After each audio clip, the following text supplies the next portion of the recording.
Montessori Peaks Academy at 6:33 tonight, Tuesday, October 18th. Are we good to go live? We are live. Good. Okay, so let's get started with roll call and declaration of quorum. I haven't booted up.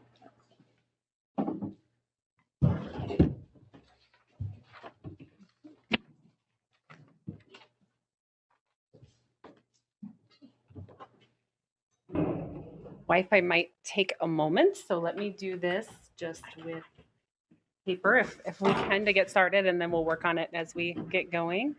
So Irene Mihawk. Here. Justin Sasso. Here. Ashley. Here. I apologize. Adam. Here. Emily. Here. Becky is here. And Brittany. So we have a quorum. Thank you. Next, I'd like to go ahead and read the mission statement. It is the mission of Montessori Peaks Academy to achieve high standards of individual excellence by guiding the whole student to an exceptional learning experience based on the educational philosophy of Maria Montessori. The next thing on our list is community comments, and we have some people who have signed up. I'd like to read something real quick before we start. Anyone who has signed up to speak in advance of the meeting in accordance with board procedures may do so at this time, and I'll go by the list that I have. The board asks that each participant's comments pertain to MPA business. Remember that the board may not discuss or act upon any issues that are not posted on our agenda. Public comments are granted 3 minutes to speak during their public comment time, and the board is requesting that no personal names, insults, abusive, or profane language be used, and failure to follow this request may cause the public comment to be terminated. Thank you. So the first person I have is Ashley. So I really just wanted to say thank you for coming. I know it's a lot to ask for people to come.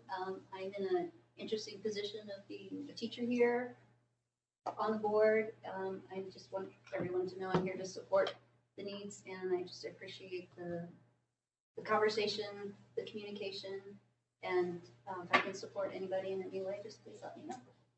Thank you.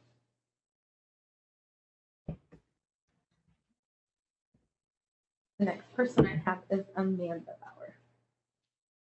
I will just move up here. I don't know how loud I can yell. No, I wanted to just share, we just did the Dewey Stash Run on Friday. It was a really great community event from the standpoint of we had all sorts of feedback from parents who had showed up to volunteer and how great it was to have everybody out there again, supporting the kids, seeing what it's like, watching the kids have so much fun. So we're really excited about that. We, our money counting day is tomorrow, so we don't officially know where we land. Online only, we're at about $40,700, and our goal was $38,000. So any of the envelope, the cash check, that will count tomorrow, and then we'll have a final total. For the past several years, parents have been talking about wanting to update the playground, and there's been lots of reasons why we've waited and held off and not formed a committee. A lot of it having to do with the construction that's coming. You don't want to build something and then rip it out and all that kind of stuff. So once we get kind of the final total, see where the budgets are, see how everything falls, the construction schedule is a little bit more stable and we have some things we can plan around, we'll be looking to put together a committee of various stakeholders and parties across the school to get that together. So we will be soliciting membership from like Stevens, Splitek, and Miss Lucinda from an outdoor education committee because they kind of know what's going on outside everywhere and will be an integral part of that plan. I'm sure we'll have interested parents. Board is welcome as well. Once we get ready to actually form that committee, we'll send out formal invitations, but that is something that we see on the horizon that I think will be a good community builder for us as well. So that was it. Just thank you guys for all you do. Thank you. Thank you. And then the last person I have is Sophia Perkins. Where would you like me to speak from? Same place as Amanda works. Oh, okay. I have a letter from both my husband and myself, so I'll be reading my husband's first. To the board of directors, ladies and gentlemen of the board, greetings. I give thanks for this opportunity to share my voice alongside the other parents, teachers, friends, and colleagues at this Montessori Peaks Academy School. For me and my wife, the time spent here at Montessori for our kids has been a treasure and an inspiration. The teachers, assistant staff, etc., as well as the compassion, mentality, drive, and goals shared by all, has made such a wonderful impact on the learning and development of our children.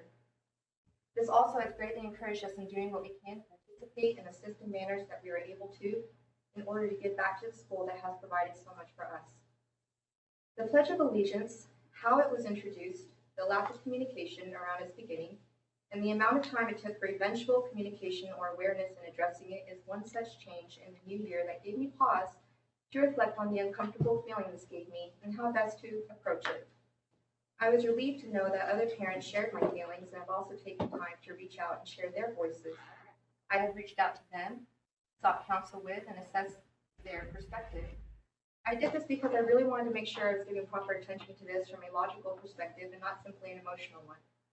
I also have spoken to my children about this to learn what exactly is their experience and what they are learning from this. First, my views on the pledge.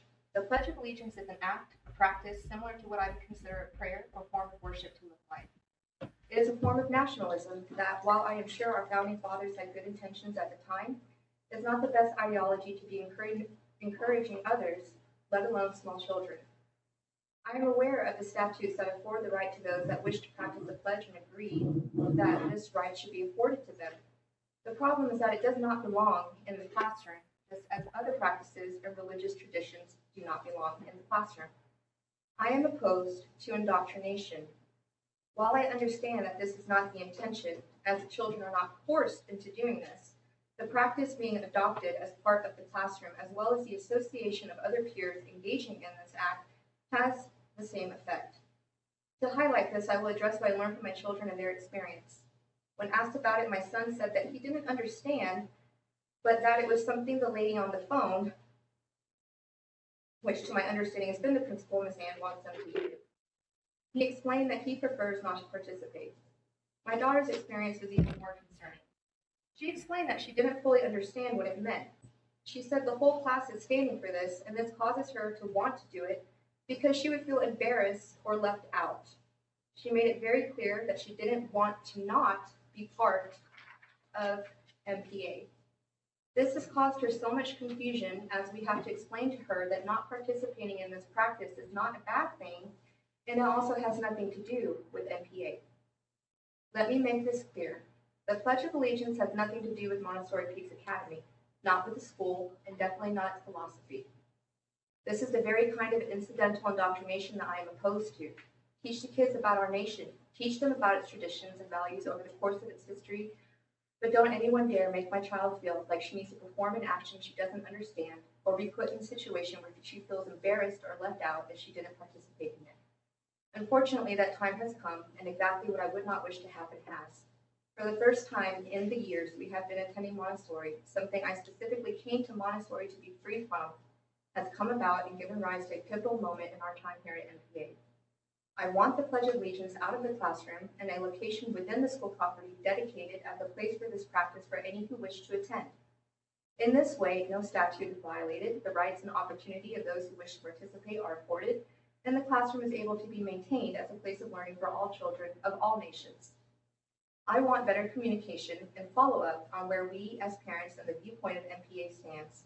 I have other matters I intend to address, yet given how important this is to me and also wanting to ease into the unknown of how to handle such things, I prefer to see this through for the time being.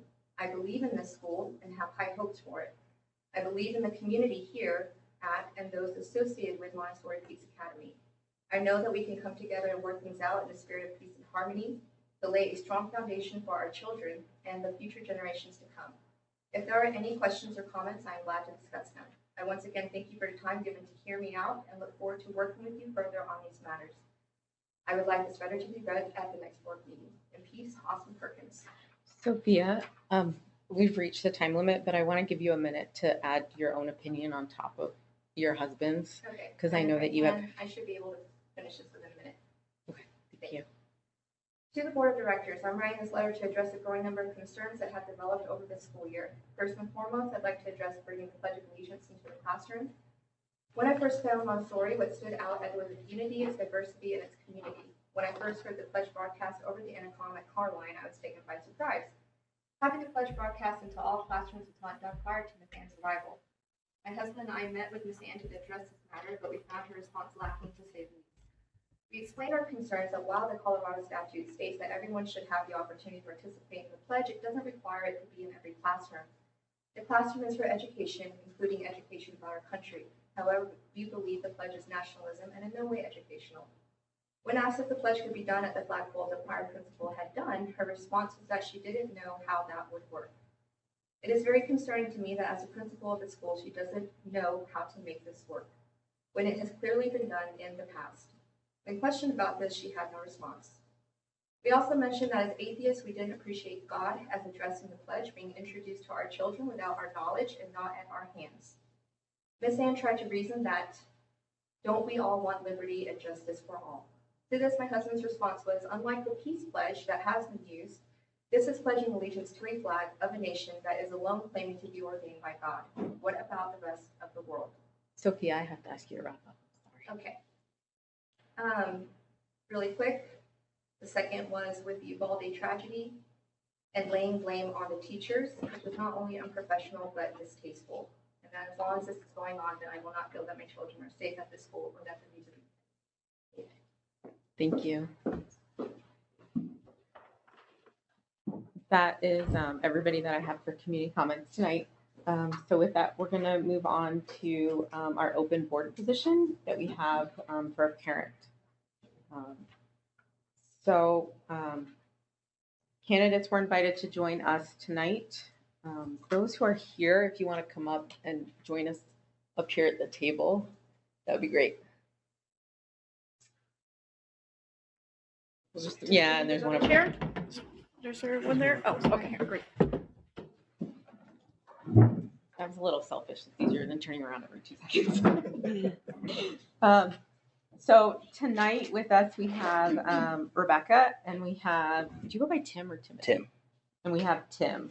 So I wanted to give each of them just a minute to 2 minutes, whatever, to talk about kind of why they'd like to be on the board with us, to join the board of directors. And then we all had the chance to look over their resumes and ask questions. I don't want to speak for other people, so it doesn't matter to me who goes first. You go ahead. So like I said, I'm Tim Ebnick. Sorry for a little late. I was standing over there for 5 minutes trying to figure out how to get in the building. So I made it over here. So I guess, why I would be interested. My son is in kindergarten this year at Montessori Peaks. We also live in the neighborhood. Colorado would be our home school if we chose not to go to Montessori Peaks. So this is kind of our neighborhood school, especially with Jefferson County closing Colorado. So I think having a say in, one, my son's education, and two, just in the school that is a part of the community that I am a part of is what draws me towards that interest. Additionally, as you can see in my resume, like education has been my career. So I think just being a part of the educational process is just something that I've always kind of continued to move towards. So sorry I'm brief, but Oh, that's you're it. fine. Thank you. Rebecca? I'm Rebecca. I am applying for a position on the board. In the words of my grandpa, if you don't show up and do the work, you cannot complain. So I'm earning my right to complain. So with that being said, there's a lot of stuff going on in the school, new principal, there's a new campus being started, there's an expansion project happening, adding a middle school onto an existing elementary. So there's a lot of flux and a lot of changes happening. With my experience, I'm a mechanical engineer by degree. I worked in quality assurance and control for 15 years. My strong point is always finding the easiest solution to a really difficult problem. That really is what I have to offer to the board, is sometimes the most simplest thing is the best path forward. There's a lot of studies that always show that if you really want to innovate something, 80% of the best innovation is actually just going to be fixing something that you already have. Maybe 20% of that is actually completely groundbreaking and new fancy stuff, right? So 80% is more my wheelhouse. So I'd really like to offer that experience, especially with so many new things happening, that maybe there's stuff that's already working that needs a tweak versus everything needing to be started all over from the foundation. So with that, I'm just going to open up to questions for anybody from the board, just to speak up and ask whatever you have. Rebecca, I don't know if you noted it, but you were a candidate in the last election cycle, is that correct? Yes. Okay. I was the only loser, guys.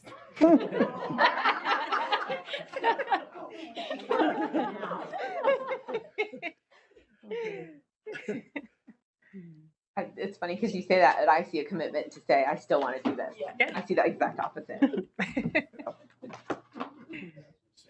Caring, I mean, you actually avoided a tragedy. Yeah, you did that. I actually have a question for Tim in terms of being somebody involved in education, looking at your resume, you're currently an assistant principal. Is that going to get in the way at all for commitments that you would need to make to the board? I don't know if the school you're at has a board and you have to attend board meetings already. And No, not particularly. So I'm an assistant principal for McLean's largest alternative high school. So my whole educational career has been with students at risk and just struggling academically or behaviorally, socially, emotionally. Since I do work at an alternative school, some benefits of that is we don't have athletics, which means we don't have those afternoon commitments that students necessarily have. So I don't see that being a problem. And the only way it being a problem is I do have two kids, one who does go to Montessori Peaks, and if they are ill, then obviously, things come up. So we're all parents. Yeah. We get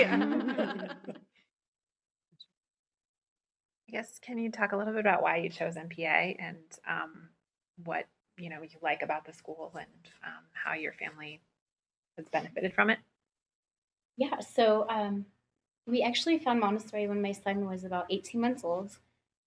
We were still living in Houston at the time, and we were touring schools to kind of figure out what we were going to do with him. And we stopped by this little Montessori, and when we walked in, this little girl was like 2, and she had an apron on, and she had this gloopy bucket thing that she was carrying around.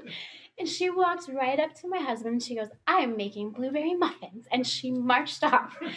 And that was it. That was like, we knew, okay, we want a kid who is confident enough to walk up to a stranger, announce what they're doing. And she knew what she was doing. She went off to pour her batter in her cupcake tins. And so that really started us looking at Montessori and really deep diving into all of it. And it fit really well. With our own family personalities, we're very immersive, and so having a school system that supported that was awesome. We actually started out at a different Montessori in Lakewood, and it did not work for our family at all. So we tried MPA. We actually tried homeschooling, so that was not for us either. So MPA is our third try, and so far we've been really happy. One of the best things for me is seeing the kids move from beginner to intermediate to advanced, and then they start all over. Because what we see, I worked with a lot of new grads when I was in corporate, and they really, really struggled to stop being the top dog when they graduated. All of a sudden, they knew nothing, and there were people with 50 years of experience, and how could they manage a meeting? How are they learning all this stuff? And so seeing the kids kind of cycle through that over and over and over to where being a beginner was like exciting and new, it was something to experience, was really important, at least for me in real life training. If you can be a beginner, you're never concerned about starting something new. I'm really stoked about the mixed grade classes. you want me to respond to that? Okay. Yeah. So I would say, my wife and I looked at a lot of different schools for my son for kindergarten. Like I said, we're in the Colorado neighborhood. We looked at Colorado as well as, I can't remember the name of the school, but just on the other side of Columbine. My wife has a master's in early childhood, and my son went to a Waldorf school. So that kind of outdoor environment and that kind of exposure to nature was something that we were kind of looking for to ease the transition. And in terms of Montessori in and of itself, like I said, my wife has a master's in early childhood and the independence piece. My son's very much a follower, so learning to be independent was a skill that he needs to develop and learn as he moves forward. I mean, aside from that, just individually things about Montessori Peaks that we chose, the atmosphere wasn't as 70s boxed in, like a lot of elementary schools in the district. So very closed, very dark, very technology based, which I don't mind technology, but it's, there's a time and a place for it. And I don't necessarily think kindergarten is the place for district supported iPads, but that's just my own personal opinion. So that was part of our decision too. And then obviously a lot of the kindergarten classes in the districts, especially the nearby, had 25 to 30 students in a kindergarten. And with my son, who's a follower and just kind of quiet, we feel that he gets sucked down by that. So having a smaller classroom was kind of what we were looking for. And that's why we chose this. And being in the neighborhood is a piece of that. So Anybody can chime in. So first up, thank you for coming and doing this in this forum. None of us had to do this. And so, I know that this is not easy. And so thank you for being on the spot and publicly addressing everyone's questions. It's definitely more challenging than what we went through. My question would be, we have a lot of initiatives and things that we are working on, and we're always looking for parents. So if there isn't, an opportunity for you to serve on the board, would you be interested or willing to serve in either our middle school capacity or our construction capacity, just so we can have a feel for kind of what might be out there? And if that puts you on the spot too much, this evening, if you're truly here to talk and just be committed to the board, totally understand, but kind of want to understand if you're, flexible a little bit. And there's Finance. marketing, finance. Lots of committees, as you can hear. Lots of places to help, but definitely the middle school and construction, I know, are kind of two of the big initiatives going on this year. So, I mean, I never say no to something without at least fully hearing it out. So I guess I'd have to hear more information and consider that. So I'm not saying no, but I can't jump at something that I'm not sure of at the moment. So I'd have to kind of see what the commitment is, the nights of the week, etc., to see if it's, something that me and my family can work out. Very fair. I'd say either construction or middle school, because that's really why I wanted to be on the board in the first place, was to be involved with those things. So either of those would be good. Do we have one more candidate as well? So I have not heard back from him about being here this evening, yes or no. And I know that he received information about coming this evening not long after the last board meeting. I apologize, Tim, that I had misspelled your email address. Sorry. It was on me. But I know the other person did get it. Mm-hmm. So for me, because I didn't hear either way, I feel like these are our two candidates at this point. That's where I sit with it personally. Fair question. Theoretically, we could vote on all three candidates. Um, Does it matter? we just need to vote on an appointment, really. For one, we have one Right. spot at this point in time. Do we want to consider all three candidates since they did submit their information? I think that's fair to I think that's include fair. him. And Maybe Philip Stidham. Thank you. So Jim with the same. And his information is also in the applicant's folder. Yes. Thank you for sending that, making it available to us all in one spot. I appreciate that. It was a lot of work. Hey. Does anybody else have any other questions that we want to direct with them, with us at the table before we just kind of go into discussion mode? Just echo Becky's thank you to you both for being here and being willing to do that, to serve on the board. It's really great to have everybody raising their hands. It's really nice for the school. Yeah. And for us. So I wanted to put this out for us as a board, for the community that's here, having kind of an open discussion. Whether you guys decide to stay or you decide to step out is totally up to you. I think both of you guys bring strengths that could be very useful for us as a board. if we had 2 open spots, I think it'd be really easy and quick. But unfortunately, we don't, and we have to make a decision. And I respect both of you for being here, for the knowledge you bring, for the time commitment you're willing to make. It's a big deal. And I just wanted to say, like, just because we have to discuss, picking somebody for the board, I don't feel like it's anything negative about either one of you, whoever gets picked and whoever doesn't. So I just wanted to say that out loud for everybody, that would be respectful. You are members of our community, your kids are attend the school in our discussion. So that it's not about anything negative. We're kind of stuck and we have to somehow make a decision. There'll be another open spot in April, so that's only a couple months away, so there's room for everyone at the table. Yes, and we have a lot going on, so I really don't want to lose either one of you.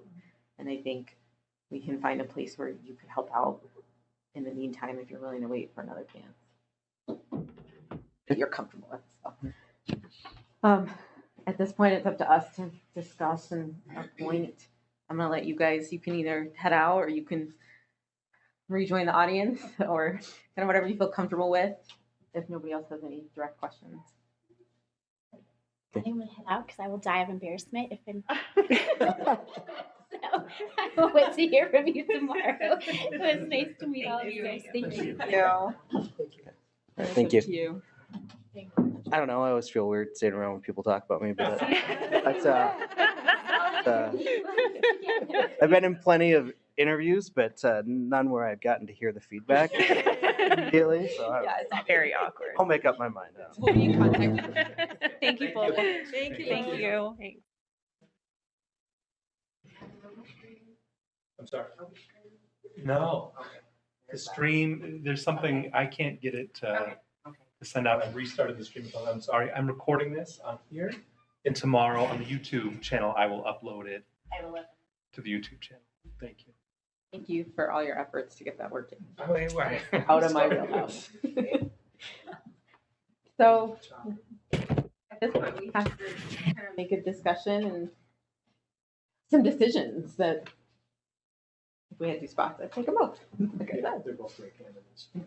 Sure. So I think part of it is kind of thinking through what we have coming up, what we have going on, whose skill set might be valuable to us at this time, knowing that, yes, there'll be more openings in the spring. Unfortunately, both skill sets are helpful to us now. So I don't really know how to get discussion going. Just open board discussion on the 2 candidates and then we can throw it out for a vote. Part of what I'm thinking is that the board touches a lot of different things, but only gets to delve, just a little bit into each thing. I'm hearing that Rebecca has interest really in the middle school and the construction. I would love to have somebody that wanted to give all of their effort towards that and put their time towards that. Whereas it sounded like Tim may not have a passion one way or another and may want to represent a lot of little bits of projects as just a. I to echo off that, we do more than just whatever the initiative is. We have governance responsibilities, developing a budget, all of those things, and sometimes it's great. People have a great interest in a topic and they want to join, and it's a bigger than just the one issue or whatever. And so there's a lot of great ways, I think, to get involved in those issues without having to take on budgeting and, UIPs and those sorts of things that might not be, that's not the passion of the person serving and giving of their time. So we have so many great opportunities for people to serve coming up in that way on committees and those sorts of things. Mm-hmm. So, and we haven't had somebody with an education background. I mean, Carmen was as the community rep, but we haven't had that in a while. And I find that really interesting to have someone with an educational background, especially, in the time that we're in now and with potentially growing into middle school. I just think that would be really helpful. And so anyway, those are my 2 cents for considerations. I would look at it from from an educational standpoint, we have a lot of education experts at our disposal. And so I think in that case, having somebody with a skill set that can say from an engineering standpoint or from budgeting in big systems, especially when you're doing large projects. I mean, she'll have to know budgeting, those sorts of things, to have done those sorts of things. And so I think that there's some crossover in those skill sets as well as just being an engineer. She has all the project management. She has quality control systems. Those sorts of things will be not only for construction for like this building, but also for things that go on in the regular facility. Crossover that goes along. It probably in Tim's case too. He's probably, just because he's an administrator doesn't mean he doesn't know anything about HVAC because he had to do those sorts of things. So I would lean more towards Rebecca, but that's just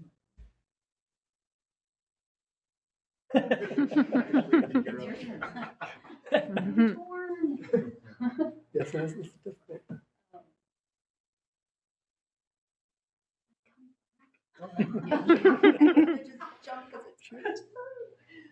I see some. Yeah, they're two excellent candidates. Oh, yeah, Yeah, definitely. very. Your points are fully valid there. This is a tough one. I respect that Rebecca has come back to this opportunity. That's commitment. With the opportunity, like she said, to be voted down. Right. Absolutely. And I hold that in high regard. That's a commitment and desire to be a part of this. Not that we won't see Tim again, Brittany, as you alluded to. By April, you might be calling Tim. Right. But one of you made the point that Tim comes from an education background. And I feel like if we have one resource, the teachers of this school, the staff of this school, is an amazing resource for that area. And I think sometimes I've learned, when we fall outside the guardrails of Montessori, we forget to talk to the very people who are teaching Montessori in the school. That's where I liked the point about Rebecca coming to us from a non-educational background and bringing more private business ownership, like you said, has to know how to do budgets. And his focus, that was my focus when I came on the board. I thought it was just simply we're going to make this building into a middle school. Little did I know, Becky would punt me into the vice president. No apologies. So, even I think we made it look sad. But I think she has a lot to offer, especially being so hyper-focused on that area. We definitely use all the lift on that because you're buried in that project right now. That may not have been the reason you joined the board. Yeah, from that standpoint, I would hate to send a parent off, dismiss them again after a second attempt to really want to be a part of this. And I'd love to see Tim come on, in April. Because my understanding was when I ran, there weren't a lot of parents that wanted to get involved. It was hard. It was like pulling teeth to get parents to sit on boards and committees. And somehow I managed to run against 3 people for 2 open seats. So that was obviously a fit. I thought for sure I was out. And I do, and I sense stress and frustration. I ran 2 seats. I feel afterwards. This is why candidates disappear after they lose an election. You're from for about 6 months, they come up as a consultant. But my feeling would be towards Rebecca because of her to it. I think Tim could be a wealth of information as well.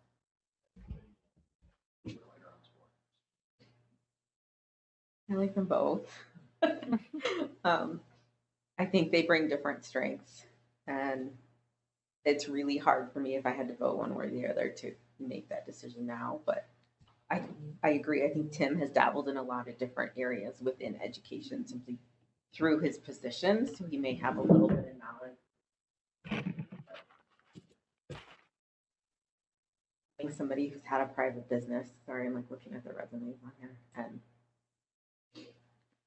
that seems really helpful in terms of budget stuff. And Brittany, you've been a wealth of information, and I don't want you to leave at the end of the year. Well, and I really appreciate the points that you've shared too. It's kind of like just sharing different points, and they're Yeah. both really, you know, we can't lose. Can't We're lose. we're in a Yeah. great position. So we're gonna have a great addition for the school, no matter which way it goes. Ashley, did you have time to? And thank you for letting me hop over because Justin was better able to address the concept of the educator part of it. And I appreciate that I was leaning toward Rebecca. Thank you for that. So I'm not really sure, how do we go about voting? Do we just have Make a people? motion? If he feels like there's been enough discussion and everybody's had time to. People have other questions? I just Or want to, go this way? You guys can go that I mean, Go ahead. everything, I feel like it would just be redundant at this point. You guys covered all the bases, exceptional candidates. We're going to do fine either way.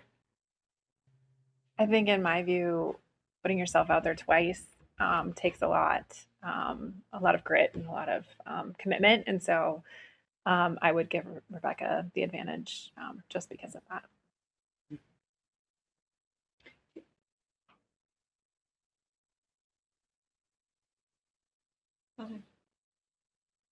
Are there any other comments? So you need a motion? I can't do that. Let me, so I would put forth a motion to vote, do we vote for both? Appoint. Appoint. Appoint Okay. whoever you Appoint, want to okay. appoint. Yeah, just name the person you want, and then that's the motion. Yeah.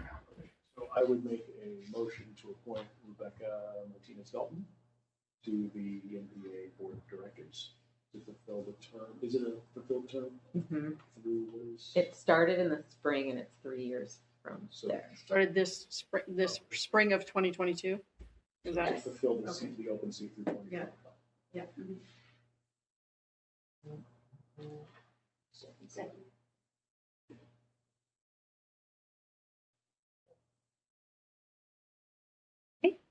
Adam Livingston, Yes.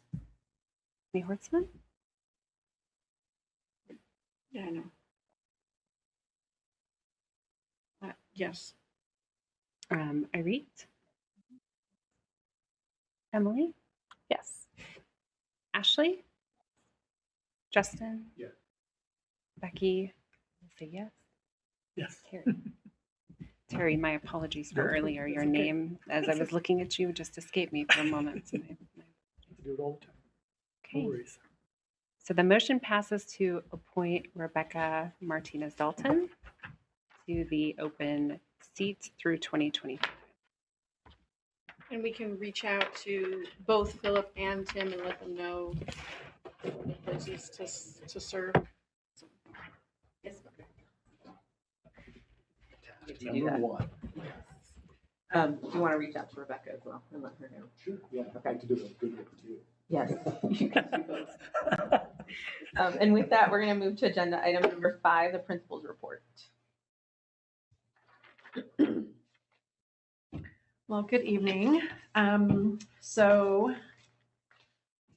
the couple of celebrations that I had on here, I'm going to actually, Amanda addressed Dewey's Dash and how great it was and what a big success it was. My first time, and that was great fun. So I'm not going to, she's already talked about that. Ashley's going to elaborate a little bit more on conferences. So conferences are just going well, but I'll let her also, I don't want to steal her thunder for that either. You have our enrollment figures there. Our final enrollment was 353 full-time students with 20 homeschoolers and 68 of our half-time primary students. We are very excited that we are now not hiring anybody right now. Our positions are filled. So very, very exciting moment. We have a new front office and health aide, Miss Lindy. She just joined us and just got all trained, started immediately, and she got sent to a bunch of training. So very excited to have her. And then Miss Ronnie has joined us as aftercare primary lead. So that also enables us to open up some more aftercare spots being fully staffed. So very excited to have all of that. We have Miss Jen Walsh is going to be our wellness coordinator. There's some really great things that the district offers, and she's also looking out for some other things to help bring to the staff and to just promote health and wellness with the staff. And Miss Melissa, you probably all know Miss Melissa. She is going to be our school's equity and diversity representative to the district. So that's really exciting. I know Reed's going to be talking about the building, so I'll just skip over that one. The marquee that has been this long ongoing story about exactly what was going on with it. It is now up and working. And so that's a huge celebration, getting the right parts. And there was a training in how to work it. And it was, anyway, it's a long story, but the good news is that it's up and working. So, we are in negotiations with and getting other bids for snow removal. Wanted to get a jump on that. The contract with the company from last year, I think they've increased their prices by like 25%, I think. So we're putting that out to other people to bid on that. Just labor costs and everything that have gone up. And we've also added in that bid, we added another, we've got things here that need to be taken care of too. So we're still in negotiation of trying to get that nailed down and get some bids. It's quite expensive, the snow removal. Will you see those bids then when they come in? Because I'm assuming they're more than Yeah, $1,000 or something. they're significant. yeah, they're high. Yes. 2 are coming on Monday, and then we'll have 3. Yeah. Are they sending you just proposals or are they sending you actual contracts? The one we have is from our existing, and so is the contract. They're waiting for it. In fact, they're telling us if we don't sign it, we may not make it in their schedule. So we're trying to do this as possible, so we'll get it over to you Monday. Well, Yeah. is there I don't think we've ever seen those contracts, but maybe it might be a good idea to just take a glance at the contract, because a lot of times in my review of snow removal contracts, they're sorely lacking. Like 2 pages or whatever, and they don't have any protections for the school. Yeah. So maybe if we could just take we're not counsel for the board, but we have that background. We could use it just to have us at least, I don't know. I don't want to volunteer Emily, but just to look at it. You did. I did, but I did. If you want to send them to me, I can forward to the whole board so people can look at them, and those who have more knowledge of that area can give feedback. Nick was trying to get somebody here for now, but because we need to make a decision. Yeah. Not to hold up the process, but if we're talking about that much money and there's a lot of problems with snow that come up, and so. Yeah.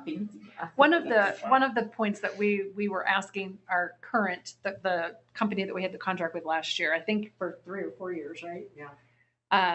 Is that one of the challenges that Daniel Hunter had was that as snow, every year is very different, but if snow is accumulating throughout the course of the school day, that it's very challenging for him to get out and like redo the sidewalks and so he would be out there for hours and hours sometimes.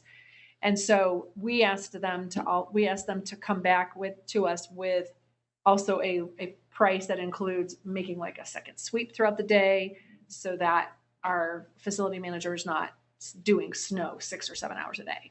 So that was, every year is so different. Last year just happened to be a lot of the snow that we got came during the school day. So that's one of the things. And then also, the sidewalks along here, and then of course the parking lot here just adds, and everybody's prices have gone up. So Is there a trigger depth that you talked about? yeah, there's a 1-inch trigger depth. I don't know if There's it's 3 different prices. Yeah. Based on And they're different. depth of the snow. Yeah, they're all For based. this particular bid, I don't know what the other ones are. Usually- Where you either pay a flat rate monthly, you either win or lose depending on the snowfall, or it's a higher rate every time they come out.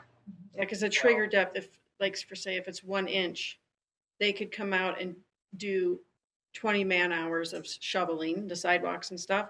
And by the time they're done shoveling, another inch is on the ground. And so they just go and your bill just continues. Now you have like 80 hours, man hours in, and now your bill is $70,000 when you didn't expect that. So Yeah. just to kind of think about those kind of things when we look at the pricing. and Yeah, stuff. well, and he's got the tractor with the blade and stuff. So doing the sidewalks is something that he can manage. It's the parking lot.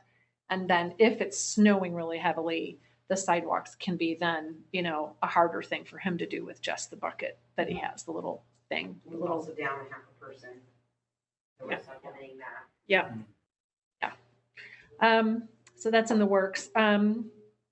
We are still waiting on, we had an estimate for rekeying the exterior doors, but when they sent us the estimates, they didn't break. Long story short is still waiting for them to itemize the two different estimates for replacing the old fobs that are like 20 years old. I'm not sure how old they are. The ones with the old punch code that they don't work with these fobs. They sent us estimates. It took 4 weeks to get one of their estimates back. Like a lot of these companies are just really backlogged. So we're still waiting on those two estimates to come in. And then just also great news, we have a new IT support. We're very excited about IntelliTech. Adam got to interact with them a little bit, and just glad to have them on board. The menu of services they offer is bigger than what we had before, and it's also a little bit less cost for us too. So it's kind of a win-win. And they've been really, really helpful and supportive already, and very easy to reach. Like it's going to be great. We're very excited. And if I can ask, so the marquee, is that usable now? Can you put? Yeah. We can. Marketing committee. So it might be a great use for marketing committee to grow. Absolutely. What is it? The Yeah. enrollment days and Maybe Dewey's Dash update about, Yeah. like Yeah. making the community. So right now, 2 people know how to use it. Awesome. So Nick, our facility manager, and Jen. Veronica. Is that 3? We're all training, but Oh, okay. I kind of get pulled out. Yeah, that's right. You got pulled out. Yeah. So that's it. That's it essentially. We have some community update things. We're gonna Emily and I are gonna talk about the UIP. The Parent Ed Night is coming up on November 10th. Would really like to get an idea of. We had to cancel the last one. We didn't have enough. We really needed 10, and we didn't have 10 parents sign up. So if childcare is an issue, we will put out a sign up genius for that and see how many people would need the childcare or use the childcare. So that is coming up on November 10th. And then my final thing is I sent out an email to staff today about the Pledge of Allegiance and how it's going to be, we had a staff meeting about a week and a half ago to brainstorm solutions of how to follow the state statute and district policy, but do it within our Montessori pedagogy. And so staff came up with some really great ideas. And so kind of combined those and sent that out to staff today, and it's going to go out to parents tomorrow in the newsletter. So that's essentially it. I have 2 quick questions. It sounds like newsletter update was one of them. It sounds like you worked something out, and if the new format's not working yet, we'll just use the old one format. Although not great, it will still get info out, and we'll switch over as soon as we can. Yeah. Is that the right understanding? Yeah. Okay. Essentially, yes. Okay. Yes. The newsletter, that template came back at to use it for a year. In order to make it compatible with IC, you have to upgrade to their premium, and it's like $1,000 a year. Then the other thing that I had written down is just send out more reminders and sign up opportunities for the Parent Ed Night. For me personally, I had to dig through and go, wait, there was a sign up. We're all in a rush with our kids, and I think it would just be helpful. Okay. With that, unless somebody else had a question for Ann, I'm going to move to number 6. Is this 3 key proposals something you still want us to look at? or just wait? It's really not necessary because Nick is going to be working with them to really clear up. What they did is we had them out and we asked them for 2 different estimates, but they took 4 weeks between the first estimate they gave us and the second estimate for 2 different jobs. And I tried to communicate with them to say, okay, is there a discount if you did both things at the same time? That kind of thing, rather than cross over and duplicate your work. And it's very confusing. They are communicating from 2 different dispatchers at the company. And I don't think the left hand and the right hand know that they're each sending us different estimates, and they're not. Anyway, so we'll Okay. have more updates for that. So Nick is- that'll come your guys' way Yeah. when we get the new estimates. I'll send it out again. Is that required? Because I saw it was coming like through Jeffco. Is it their subcontractor? Is that why you utilize them? Or- No, they're the ones we've used them for over 20 years. I Oh, think. okay. So it's just historically they've worked with our school. Yes, they're the ones who installed the fob alarms and the key. Like, they've already done a lot of the security work. And Veronica has worked with them since she's been here, I think. So their estimates have been lower, like on rekeying the exterior doors, that came in lower than one of the other locksmiths. So they know our building. And historically been a better. Yeah. Okay. I just wondered why, we were pursuing that one, but that makes sense. Yeah. I'm comfortable if there hasn't been any issues in the 20 years that. Yeah, I'm trusting Veronica on We that haven't one. had any performance issues. Yeah. And there's Yeah. no red flags coming up, and they're already lower than this. I don't need to see 3 new bids and wait another 6 months to get new bids to approve something, I don't think. So I'll send it out to everybody, and if it's the same company and we trust them, maybe we could do it through an email. Yeah. Well- Directly back to me, if it doesn't need a vote. Yeah. So we'll see what it comes out. All right, so architecture, DCS, next steps, this building. We met with Venture Architecture Monday morning to get some more information about what was going on with all the contracts and the bids. So there's kind of different angles to look at it. The first piece is in terms of permitting. We always heard that that takes such a long time. She checked for us, and as of Monday, we were second in the queue for review with the state, and that has to go through first, and we have to get comments from them, and then it goes through Jefferson County, and Venture and DCS will submit the required site plan and documents to the county this week, and that approval takes 4 to 5 weeks. So part of the problem was the state was just backed up with COVID, and we're waiting on that. So that's what's going on with the permit.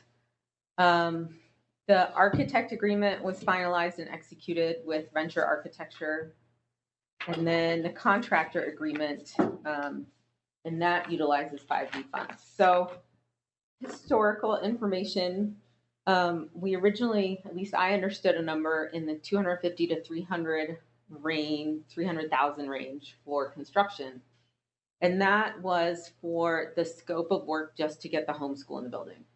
Then at the springtime, we said, wait, why are we going to do a contract and then stop and then do another contract? And that in itself could increase cost. And we did some work with Venture Architecture to increase the scope and get the upstairs done to get the middle school in. Now we're looking at extra cost. So the hard cost on getting the middle school and the homeschool in the building is about $851,000, I think was the number. She said 1.1. That's with soft cost. So, Where can you, I'm trying to pull it up again. Oh. no, it's fine. Yes, Thank you, because yes, it's too small. It's too small to see. Yeah, I reviewed it earlier in my office, but I just wanted to reference. Yes, it's confusing to me. I know, I tried to shrink it. It's like it was impossible to get all It's the columns. So what happens is you have hard costs and you have soft costs. The hard costs of the construction itself, my understanding is that is the $851,000. Then you have the soft costs,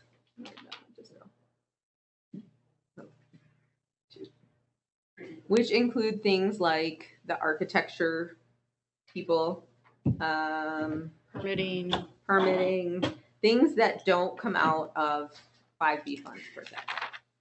So I heard this number, I'm sorry, those come out of 5B funds. You can. not, I think the architecture stuff couldn't. No, the architecture can't specifically because of the architecture that we chose. There we go. Yeah. There was, They're not a specific not a reasons, Jeffco yeah, approved. they're not a Jeffco approved. So Jeffco holds the 5B funds and they actually write out the checks to the people that we end up paying. So with soft and hard costs, and some of the soft costs I'm like hoping we wouldn't need, it's at about 1.1 million. Now, currently in our 5B account, we have 899,513. In a Zion Bank project fund, there's 163,586. Really small. Sorry. And I went, oh, that's really close. So we have to make a decision if we go, yes, we need to do this and let's move forward, or are we worried about funding it? Thank you for getting the numbers. Jen worked really hard to get those two numbers earlier this week. So. Trying to get them confirmed. Thank you. Yes, Get thank them you. confirmed, yeah. Yes, those are confirmed numbers. There's very remedial understanding. What is it we have, and what is it we're looking to spend? With a total of 851. Hold on. You did the I math. saw one, from the numbers you said, $1,062,000 is what we have. Estimating 1.1. 1.1, so we're a difference of 40,000. 40. $38,000. Mhm. Assuming there are no overage. Assuming there are no, but this includes, this estimate includes a pad. DCS always puts in there, you see it in there, how much it is. There's always a contingency fee and it's talked about in the letter as well. Where am I? God, it's so small, I can't. I know, I made it too big, now it's too small. No, not you, this is just It's the format. Soft cost contingency of 10,000, so that's a not soft cost lot. though. There's usually a contingency of, the I think they contingency- called it something I think it was different. 20. Oh, so I think it 45. Okay, It was so we have a 45,000. contingency of about $56,000. That's padded into this. Not that that's a huge contingency on a project of this size. That's So one of the things that's happened, and I think John was there from the construction company when we met Monday morning via the internet. I thought so. He was explaining that the cost of construction from April of 2021 to now has gone up about 40%. And may continue to go up. So part of it is if we want to lock in these numbers, we need to lock them in sooner. I don't know how long the numbers in this proposal are good for. We tried to ask that question. I don't know. He said yesterday.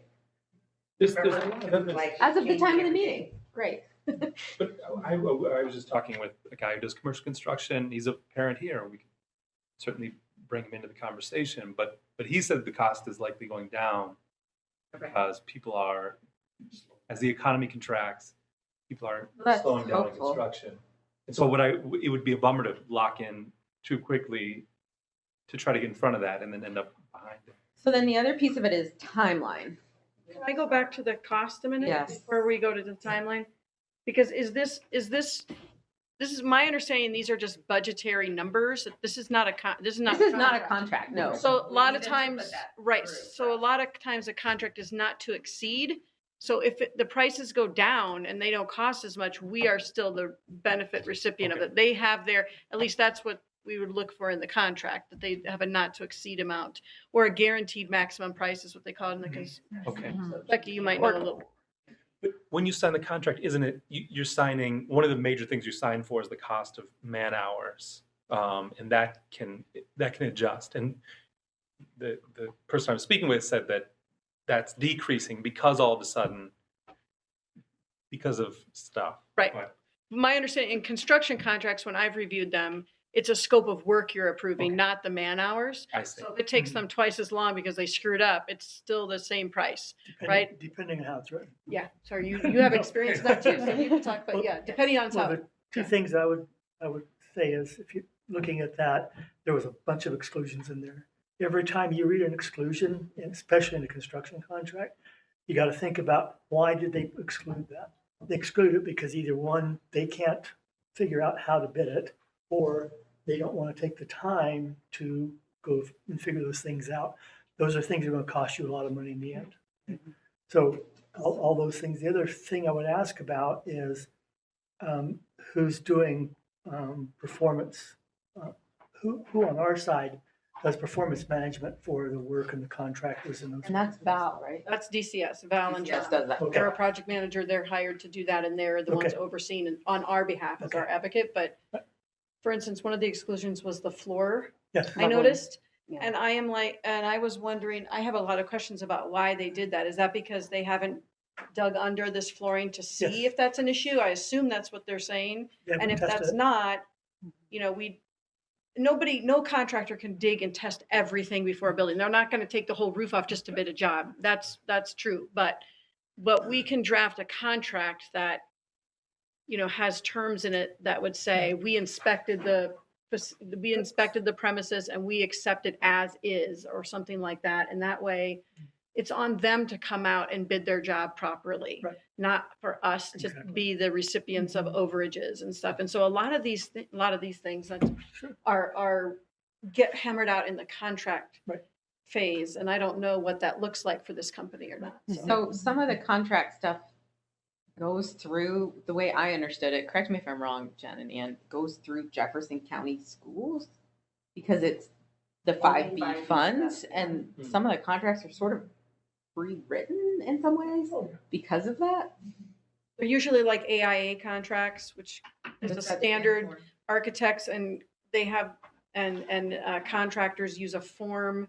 It's an association that puts out a form. I'm not a big fan of them because we always end up rewriting them because there's no problems. But contractors and architects use them all the time.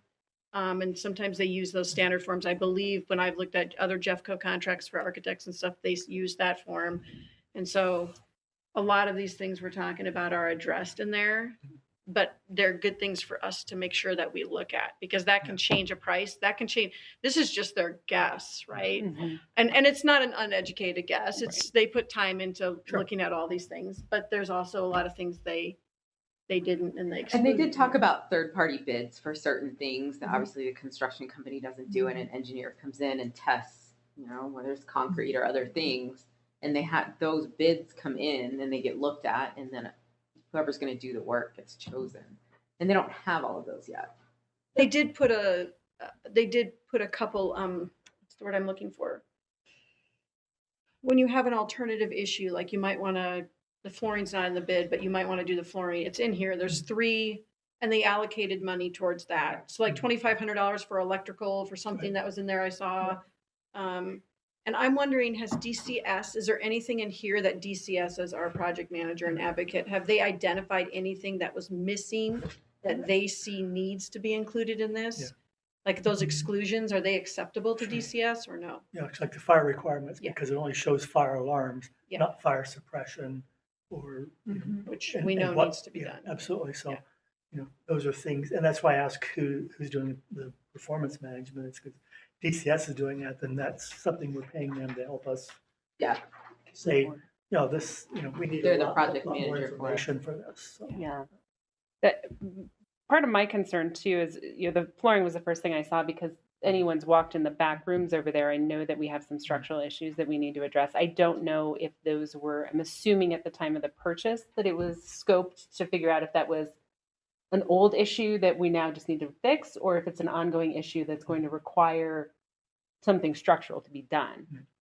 So that's where I'm torn, is because if that's not accounted for in here and that has been previously scoped, then it is a gap that we need to shore up. And there may be other gaps like that I don't know from the original review of the building, like the sewers and all of those things. Has all of that been accounted for? Yeah, because they excluded utilities, and that's generally an easy one to figure out, to go scope out. It takes a little time, but it's not really terribly difficult usually, unless everything got buried under the building, which sometimes happens. And we did have a report. So we did have, before the building was purchased, we had an independent inspector come in and do like a full top to bottom, along with estimated reserves that we might need for the future maintenance of the building. And we have that. And so maybe it'd be good to compare the key items that they said in the next, year or two that we would need to take care for this building, whether they're encompassed in this part of this project. Very good. I'd really like DCS to be here because I'd really like them to advise us on whether they've been with this building since the beginning, and so they know the issues.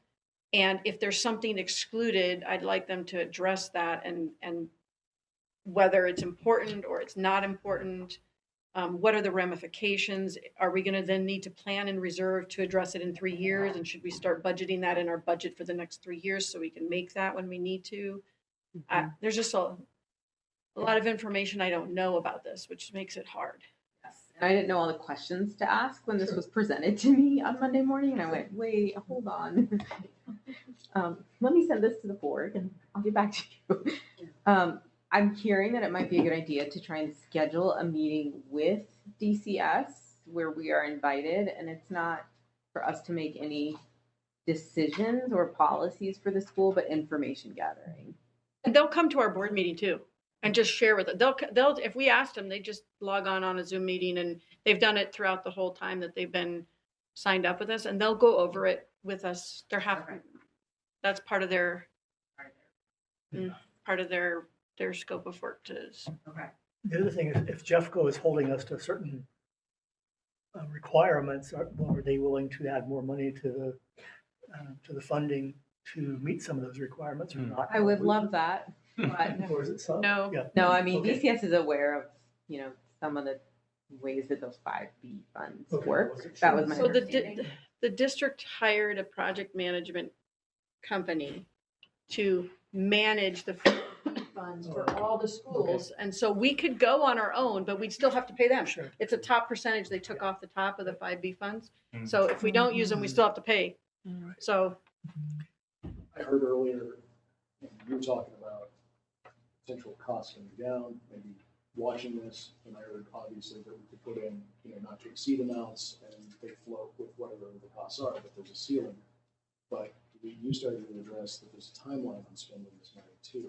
There is for What is 5B. the squeeze? I don't know the timeline on the money. October 2023 for 5B. 1 year. we have a year. Now, Now, it doesn't have to be, my understanding is it doesn't have to be actually spent out of the bank. It has to be committed.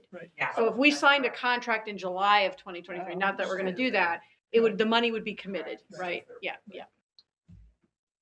So I don't, this kind of decision, this is why we're having a discussion now, right? Because this is never a decision to rush. We need to have the right information to make the right. Not to rush, this is to give you guys information and figure out what questions we need answered and what meetings we need scheduled. And I'm sorry, Go to from take it there. back, because my math is remedial in public school.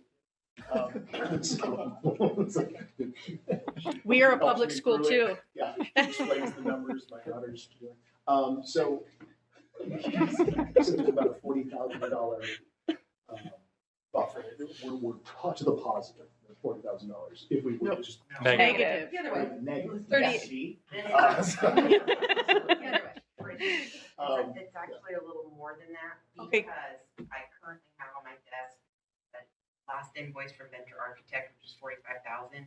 Got it. And a $3,000 permit fee and a $1,600 something else fee that I paid out of the school budget. I want to get reimbursed Yeah. from the final. And that's not in that permitting stuff. I thought that was in the soft costs that are in this. The permit, there are permitting So, soft and costs in that's it. why I know I haven't requested the money to come back to MPA. But Yeah. if it's included in her numbers, that's what I'm saying, so it's not exactly 40,000, Yeah. but it could be. But no, but we need to have clarity from DCS about what costs that we've currently spent.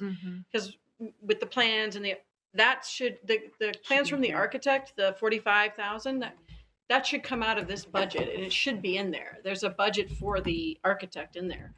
So I don't know what the amount is. I'm not. Yeah, and I know we had originally approved the architect budget for the whole thing, and Yes. and I thought that whole thing was like 45,000. Yeah, yeah. So I'm hoping that's inclusive of what we need for this. And we haven't seen drawings either.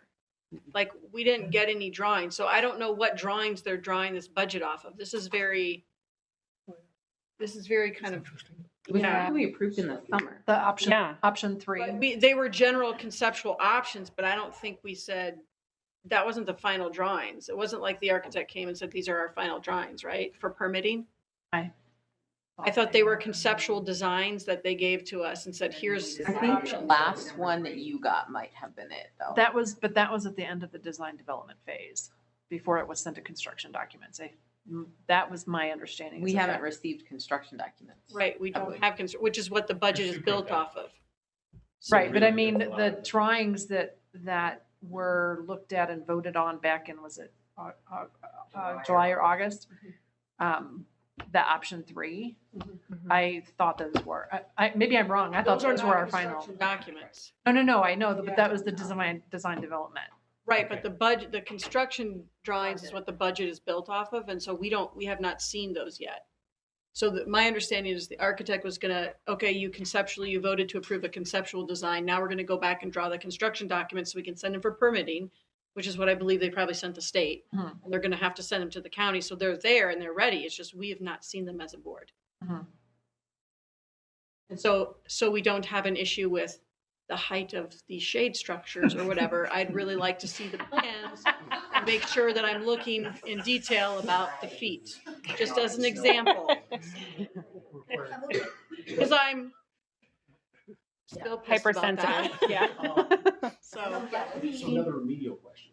Ask Val if there are construction documents ready to be sent over to us. And I will email her right now. Oh, If- Construction design. If we're about to approve something that's gonna run around here, over budget, where would that come from, the overage? it could come from our, well, just, if we had any overages, the two options we would have financially are, we have a good cushion in our budget this year. I think when we adopted, I don't know, Jen, I don't know what the latest numbers are, but we had a good cushion there. And the second is we have a healthy reserve. So there's money there to. there's money there, not that we would choose to do that, but those are the other buckets of money that we could pull from. Obviously, the those other would be direction is to squeeze last that resort. number as much as we can down. Right, always, yes. We did everything on the South Campus out of the 5B funds that we had intended, right? So the work that we did outside and the fields and the atrium and everything, like that's all taken, and then this is the balance that remains. The only thing that wasn't included is the playground. One of the identified, but it was moved to when Brian gave us guidance from his discussions, the field took precedence over the playground. And so we flipped, that was the one thing that was included in the 5 asks that we had for the South building. The playground was one of them. All other four have been done, and the field was added and the playground was taken away because it was like 200, at the time, it was like $250,000 for the playground. And that was not deemed as the highest priority. So it makes more sense to do the playground, time that with removal of the temp building. because we were going to have to tear that up to remove the homeschool from there. And so for those reasons, and on the guidance of Brian at the time, that was removed and the field was added. So I do used have a lot. I do have a proposal from a student that's coming to me very soon of what to do with what's underneath the temp building, and it is a roller coaster. So just it's no risk at of a all. schematic, a little bit of a schematic drawing, and yeah. So just want you There's to a know. classroom that really is trying to get their petition done to get the spinners back, by the way. Underground. Just so you know. Yes, Bathroom veto. I'm aware. You know, Oh, like this playground things, yeah. PTA, isn't it PTA? And then, yes. FYI. Yes, and so that. What? All right. The construction documents. The final construction documents that the construction budget would be based off of. Right? Does that sound right? Yeah. But didn't you also like the architectural, final architectural? Those are the construction documents. That's what we're talking about. That's what they're called. Yep. Thank you for sending that. I have not logged So in the online. action items then are we need to start reining in this contract to include, get the exclusions figured out, make sure we're squeezing the number where it doesn't go over this. If it drops, we get that benefit, but it doesn't go above this. And then we need to revisit and So moving part, brilliant legal minds. So I don't want to rush us into a decision. Right. But if we want to have a middle school program in the building in the fall, we also need to do this in time to let them do the construction and get it done to get them in the building. Ideally homeschool earlier, but I We know also don't how wanna long. rush. So I'm looking at both sides. Do we have a construction schedule of any kind, or do we know how long it might take? Summer? Initially, they were, when we were talking about it a few months ago, they were going to, the plan was to start construction November 1st. And if they did that by November 1st, they promised that the homeschoolers could be in there by January 11th, I think it was, because that's their Right after. first day back. I don't think.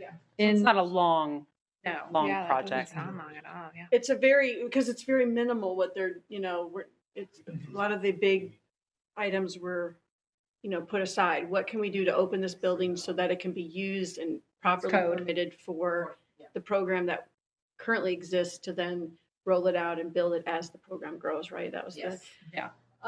so I don't necessarily think that our questions are gonna take a long time. If we could have a special meeting next week or something. That's what I was where just they gonna could do it, say. Let me contact Still Val meet and that, yeah. I'll send the board an email to know what nights are better, and we need to set a special meeting to talk with DCS. And if they want the contractors to come so that they can answer our questions, that'd be great. I mean, I've had meetings with boards where the roofing company comes and we have questions and owners ask questions and, it's not a negotiation of the contract, but they talk about, you guys could Why ask the- all, why the- you yeah, could ask why all the- the questions you have, why yeah. these exclusions and those sorts of things. And Where then does everyone- the permit and November 1st date sit? I see a disconnect there. Yeah. Well, permitting started a little bit later. So ideally, that was the timeline. They predicted 11 weeks, I think, for permitting. We're still number two in the queue, and for one thing, As but of Monday. 4 yeah. in the queue, yeah. Sometimes they can start work though, even if they don't have it. Sometimes there's a lot of work that they can start clearing the property, demolition. Sometimes you Putting can up start all that fences. without having your permits. Physically, the building could be ready January 11th, but permitting, we might be February before. Permitting is different than zoning. Right. So the questions about whether we could properly get zoned was like a vote of the county board and everything. That was more maybe speculative. I don't even want to use that word because I don't think it was really speculative either. But it's a permitting processes of the construction plans are, maybe they're like, okay, move this wall 2 inches or add another layer of this or something like that. But it's not a speculative issue that permits would get issued. Yeah, you're like following code Yes, versus yes. like a decision about land use. Yes, yeah. So here's what I would ask is that everybody take the time to look over these documents and kind of formulate what questions you have and what concerns you have about them as I work to be in contact with you guys and with them to get a meeting scheduled sooner rather than later. Get questions answered. Is this proprietary? Can I show somebody who's an expert at construction and see if they have any questions, or is that not okay? Not confidential. It's not a secret that we're trying to get a middle school going. Okay. We should take out, we should see, we have a lot of resources in this board already that have, that we should use all the resources we have. But it would also be nice if if DCS is gonna come and that they send over their contract. Because a lot of times this budget is nice, but the contract is really what's going to govern what our risk tolerance and our risk level, cost and scope of work wise. And so I would prefer to see the actual contract than just these numbers. Okay. Absolutely. I'm good with that. So that's North Building architecture update. Thank you. More to come in the future. All right, so number 8, technology survey. Adam, you're up. Yeah, I requested that it get put on there just because after we talked about this a couple months ago, I put together the technology survey and I sent it out. I didn't get any feedback, but I was just curious if anybody wanted any edits. Otherwise, I will proceed with having Ms. Veronica send it out. So my question is, what are you trying to get out of the survey? What kind of information are you searching for? Yeah, that's a great point. It's so it was when we discussed originally the strategic plan. The question was, does technology need to be a priority for the school. And we sat around and speculated and ultimately decided we should really ask parents how important we thought it was to them, how well they thought we were doing, and how important it was that we proceed with using more technology in the classroom. So this is a survey of the community of MPA to get where they stand on things. Exactly. For us to have that information before moving forward. Exactly. Okay. To make an informed decision. I would like that if we all agree to have it out at this time, the timing is an issue too. If we send it out at this time, I think it would be good to have a message with that to let the parents know this is part of our development of our strategic plan. It's not an exact initiative we have on the table right now. There's no committee that's formed about it yet. It's just to give us guidance on developing and renewing our strategic plan and our goals, so that we set expectations so that nobody's People won't be upset there's not a computer in the classroom next semester, or be upset that we haven't removed the Chromebooks from the upper L, or call and ask, how can I be on a committee? And then be told, well, that's disheartening when volunteers are saying, I want to get involved, and then it's this start and stop. So if we could just include that, I would appreciate it. Great. Good. I'm happy to. Adding context. Committee report, starting with finance. Can I just really quick, we don't have anything else that goes out between now and spring for parents as far as surveys, right? Not from the board. Because this would be from the board for information to help us with strategic plan. I don't know. Are there other surveys that are going out to the families? There's always the student one and there's always the parent one, but that's in the spring. Yeah, those are in the spring. Okay.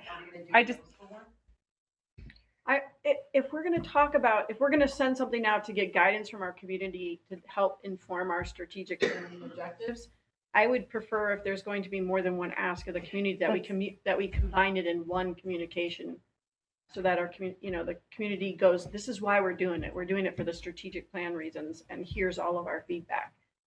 Yeah, that's where I worry, because we can have survey fatigue, which I think everyone felt in COVID when everything was like, do you want us to go online? Do you want us to do this? It was just too much. But if it's one survey that addresses all of our strategic themes, and this is part of it, I feel like that would be better received. I don't know what else I was just gonna say we might have to do another strategic planning session to figure out what other questions other than the middle school idea to put with that. I think if I look back, and I'd have to go look back at my notes from our last strategic planning session in July, but it was technology and the middle school, but it's not really, what do we mean by middle school? We're already, right? So our ask is for genuine information that's going to inform it, not to just ask, right? We want really good information that's going to help us on decisions we haven't already made. So would it be more like what type of middle school? Would it be more like, what is our goal and what are we actually asking? Would you stay? That was when we'd asked before, but it was a while ago. And so I think we were asking to judge parent interest to, would you strongly consider having your child stay for 7th grade? Would you consider it? I think there were 3, whatever it was, but that would be really helpful as we plan anticipated enrollment and budget for that school. This might be a question for that, but I was just going to say, looking at 3 different scenarios size-wise. Yes. But it could easily be filled with our current 6th graders. How do we turn away or close, or how is that handled? The number of we can't close, and district has enrollment is enrollment, but the number of seats that you have open, and if you can fill them all from your current enrollment, then they get filled. So just like if you have kindergartners going up to 1st grade and you fill those 1st grade spots from our kindergartners, and then whatever's left opens up to the lottery, it would be the same thing for the 7th graders over here. But what I'm saying is, who determines our size? We do. We pick. So as we look at opening that school, we're looking at 10, 12. I mean, it's kind of 2 committees at once talking, we're looking at the different sizes to look at what the different budgets look like, because per student money coming in, and that affects salaries and all sorts of other things, which is why I was like, can you run 3 scenarios? So like Compass in their first year, when they expanded, opened up 100 spots, and they only had, let's say at the time, 50 from their school going up. So those other 50 spots were filled from other students in the district that had no Montessori experience. So the advice we got when we were initially 2 years ago starting the conversation about middle school was consider that and all of the challenges that come along and the supports you need in place for students that may not have a Montessori background that are all of a sudden in 7th grade being put in a Montessori school. And so the way you can grow and grow responsibly and control those challenges is to keep your class size initially small so that your students have some knowledge of Montessori, and you can then build your program as you grow in that, if that makes sense. And we currently I have just wanna know 29 where sixth we- graders. how we cut it off. Adam, Yeah. is the technology survey extending to staff as well? Sure, I can certainly come up with something. I know there was an initial discussion about even creating a separate one, but I feel like I tried to create it so that it would be, for the most part, we could take big parts of this and make it staff accessible. That would be great. I think historically, when there's a survey like that for parent input, sometimes when staff doesn't know what parents have just done a survey on, and then we get information post, and we're like, good to know. Yeah. So that, thank you. You want to, would you like the same one or would you like a separate one? Staff, it's a little, I mean, it's a little specific to tell us about your kid a little bit. Yeah, I You don't can know. all see it, so one other thing is I got a URL shortener. And I'm happy to shorten anyone's URLs. It's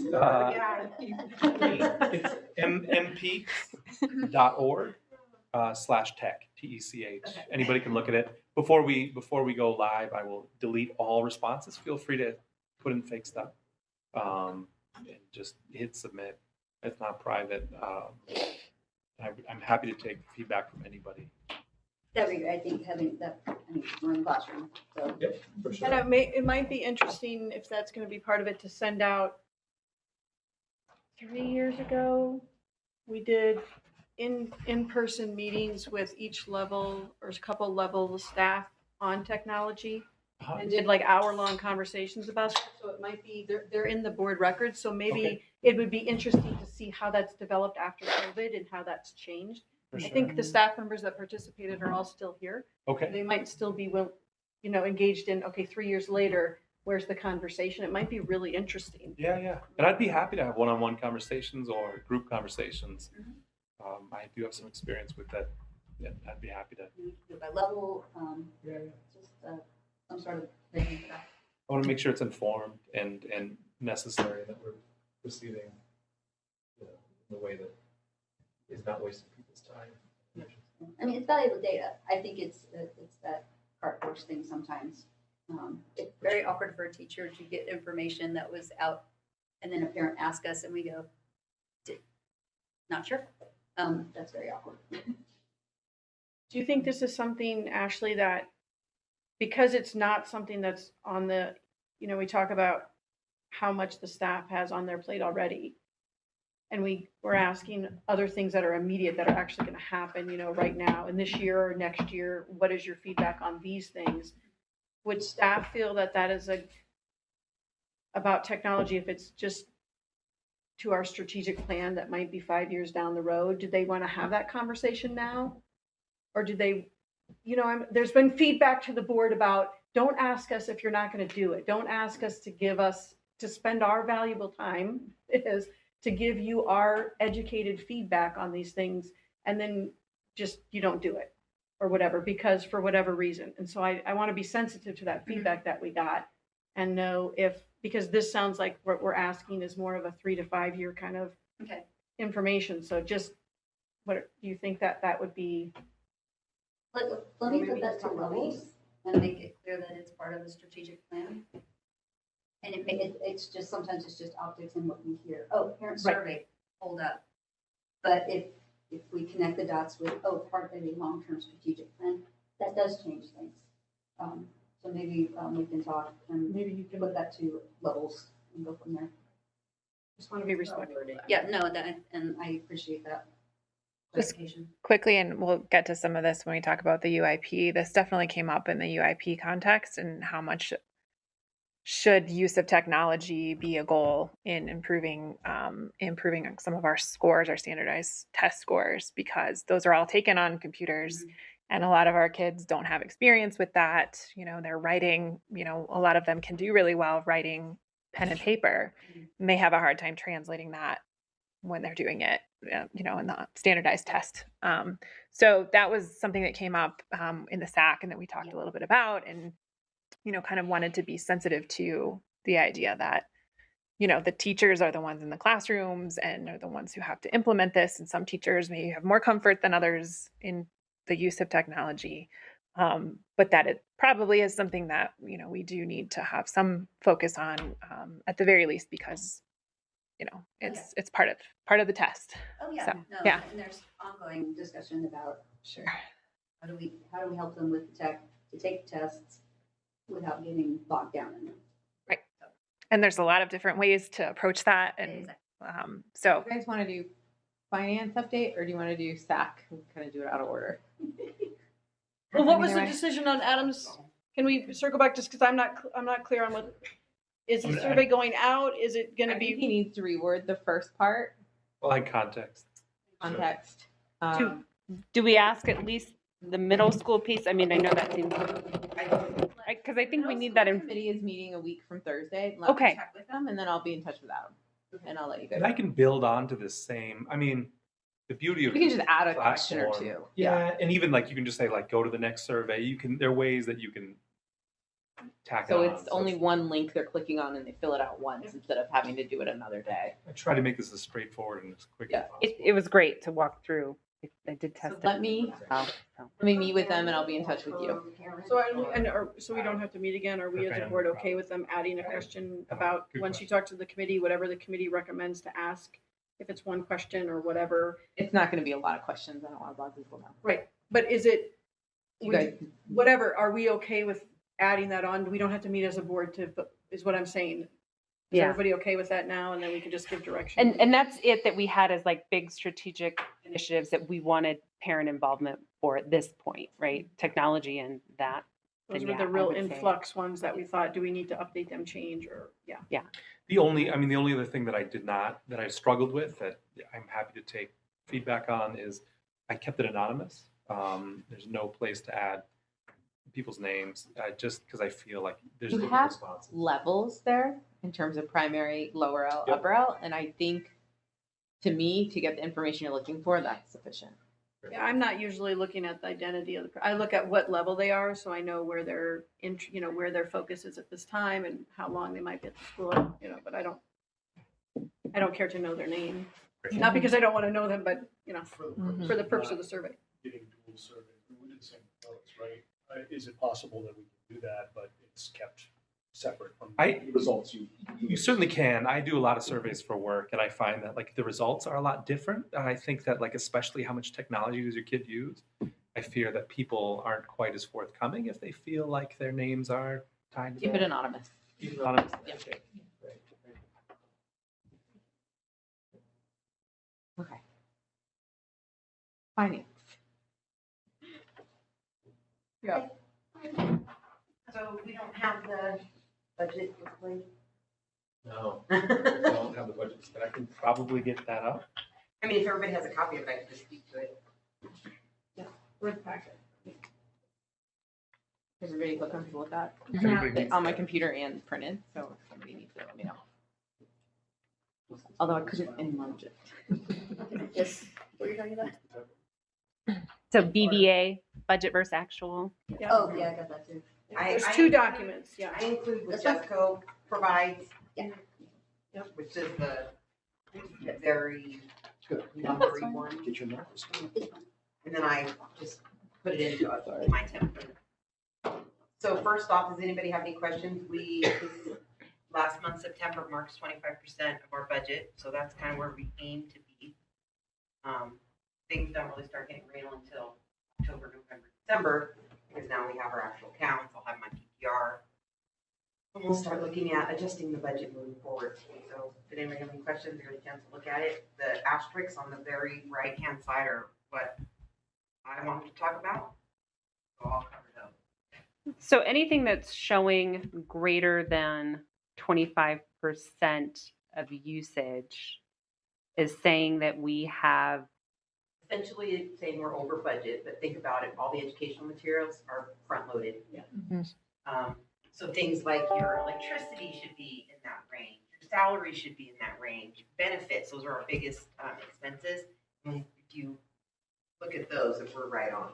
So obviously, we don't care if our revenue is over 25%. right, the earnings on interest being higher is definitely nice. Yeah, but- and you know, it'll say it's 600% higher, but it's $500. You know what I mean? So, and again, we can adjust that when we do the budget, because we really want it to be at 100% at the end of the year. So some things like, you know, I mean, the things that are, okay, meals and refreshments for the staff open house, you know, that's because we just had one. Well, yeah, that's because we just Traditionally, did we 2 don't do weeks that, of but you know, PD, right? exactly. So, you know, yeah, exactly. And then again, we'll say, oh, we're out there and we're planning something for the holidays, so we're gonna have to, you know, throw some money in that bucket.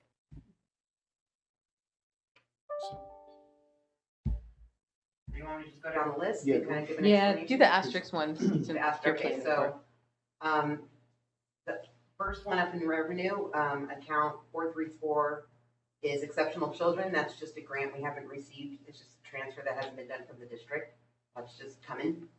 Let's consider that as part of our PPR. It's part, we get extra PPR for funding for that. And so it's not It's a just broken speculative out. grant or something like the ESSER It could fund. go away, yeah. Yes. It's coming, it just It's hasn't coming. been funded yet. Mhm. This is something that Becky and I will talk about next week, but our 455 tuition, we're running a little low. So we have to discuss means to get those payments in.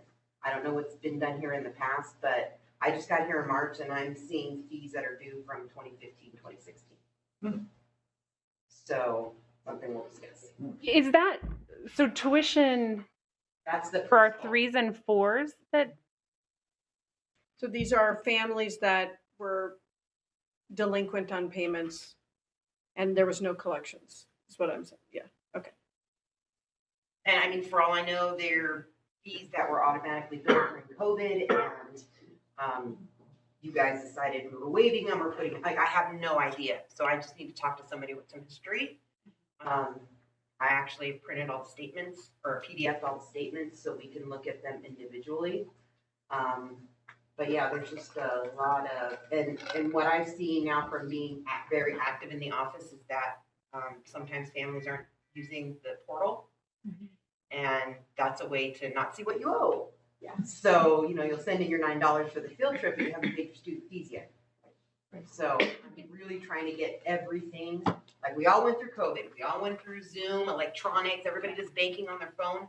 Let's get on parent portal and just focus everything through that. And so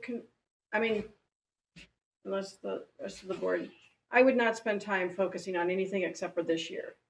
We can't go back in years' budgets for families that attended, that aren't attending now. I don't believe we can go back to a budget that we've already closed out and say, collect that fee. Let's focus on what's currently due this year for these families and have people, you know. And I don't know if that's a question for the finance committee, but at some point we either have to write those off.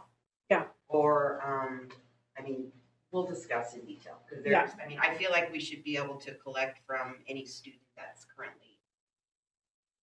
The question is $428,200 the budget amount for this fiscal year, or does that include outstanding owed?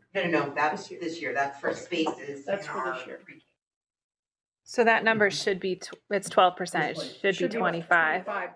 So there are people who haven't paid for this year. So, or this month. Sure. Last month, the month before. Is there a way to do automatic payments in the system? Not that I'm aware of. Can't. Not being a Jeffco parent, I don't think know, there but is, I'm because told yeah. You can't. You have Oh. to, and you have to type in your email Every address and your time. every time. Yeah, It it's annoying. is truly a pain in the butt. Yes. and then to find your fees, Yeah. it sounds easy, but it's It's not. actually hidden Yeah. down on the left Yes. under other. Yeah. Like Yeah. it's, I think we probably need some screenshots, and I don't think Yeah. it's parents not wanting to. I agree. I think I'll it's, admit we were a late payment because my wife said, "Did you go to the portal and pay for everyone?" I said, "No," and she goes, "Like, immediately I got a receipt. She's like, oh my God, we're like 3 weeks into the year. It just, are we doing the reminder system? Are invoices being sent out? Are emails being sent out? And if you harass me, I'll just get paid so you leave me alone. I think friendly reminders, So once- friendly emails and stuff to Yeah. help, I think is Right. really. Well, and I did that. When I discovered that there was some really old statements, I put a school messenger out, like, pay your fees, this is on there, this is on there, that's on there. And over the weekend, I did it on Friday, I checked on Monday, we had $18,000 in payment. Right. Yeah. So it's not. That's not reflected on here, because it's obviously just happened last weekend. Yeah, you have to But, let go But that's just, we should more. notice that is time that Jen is spending, that she doesn't have, Yeah, but it was $18,000. No, I'm not saying, I'm not saying not to do it, I'm saying I'm thankful for the time that you're putting into. I'm fine not trying to collect from somebody that moved Fargo, but that family is still in my building. Yeah. And I mean, we need to make a change. If they're not paying for tuition, we need to fill a spot with someone that is paying tuition. If they're not paying for aftercare, Alexander's turning away kids. So as a finance. We need to committee, at as least a be board, paying for what's happening we right need to now. discuss- Maybe we need can to have try a and collect family on low-hanging family fruit discussion for past. and- Well, and whatever's in our contracts as far as when you sign up for preschool, what you're committing to and when you'll pay. So, I know aftercare is switching to Bright Wheel. yes. Is that an option for preschool, or we have to go through Jeffco? I don't know, but I wouldn't be willing to put all my eggs in one basket. Like, he's trying that out. Let's see how that goes. Yeah, I know Um, Bright Wheel. We used it at my kids' daycare. It's pretty intuitive, and I think you can set up auto pay. So, if that's an option. I'm always talking to Alice about that, 'cause we just started that, so, cool, thank you. So that's basically, donations, we're just waiting for our duties dash money, then that'll clear up to 7%. Gotta count it tomorrow. I know. So basically, the PTA commits an amount to us, and that's the amount we put in the budget, and obviously, it hasn't been funded yet, so. Okay. Like I said, the biggest things are benefits and salaries, we're at 26%, so, I mean, I could stop there, that's the best news ever. Especially since we, like Ann said, just finished hiring, so it's just been a constant, use that money to do this, and use that to do that, and we just saved money there, so I'm really happy that's looking like that. Moving right along to purchase services, we have recruiting costs. As you know, we had a lot of hires we had to do over the summer, which we didn't budget anything for because the last year's budget was a COVID year, and so there just wasn't anything for it. This is just something we're gonna have to adjust for when we make budget adjustments. What line are you looking at, Jen? What, can you give me? Recruiting costs. 705, okay, there it is. I'm sorry, I couldn't, my eyes were. Oh, God, you're looking at There you go, got it. You want this? Because I have it Oh, on. no, I can see it, I just, it was kind of So small. 705 is the recruiting cost, 708 employee background check, they go hand in hand. We had to hire more, so the costs are higher. And again, it's 400, like, we budgeted $400, we are at 309, and we just hired our last person, so it might actually be fine. Meals and refreshments, we discussed, 715 student admissions. This is kind of I don't even have an asterisk there, but it's basically field trips. So we're at 21%. Legal fees, 13%. That's a little low, and you'll notice it's a $5,000 budget line item. We've only spent $633, and we're at a quarter of the year. So that's a spot where hopefully we're going to be able to pull money from. Yep. Throw it up in recruiting and background checks. We might, we're gonna most likely ask our legal counsel to review all the contracts we're sending before we commit a $1 million project, so we're gonna, I would anticipate 1,500 to 2,000 of that being used up in that. I wonder if that's something we can pay with those funds, though.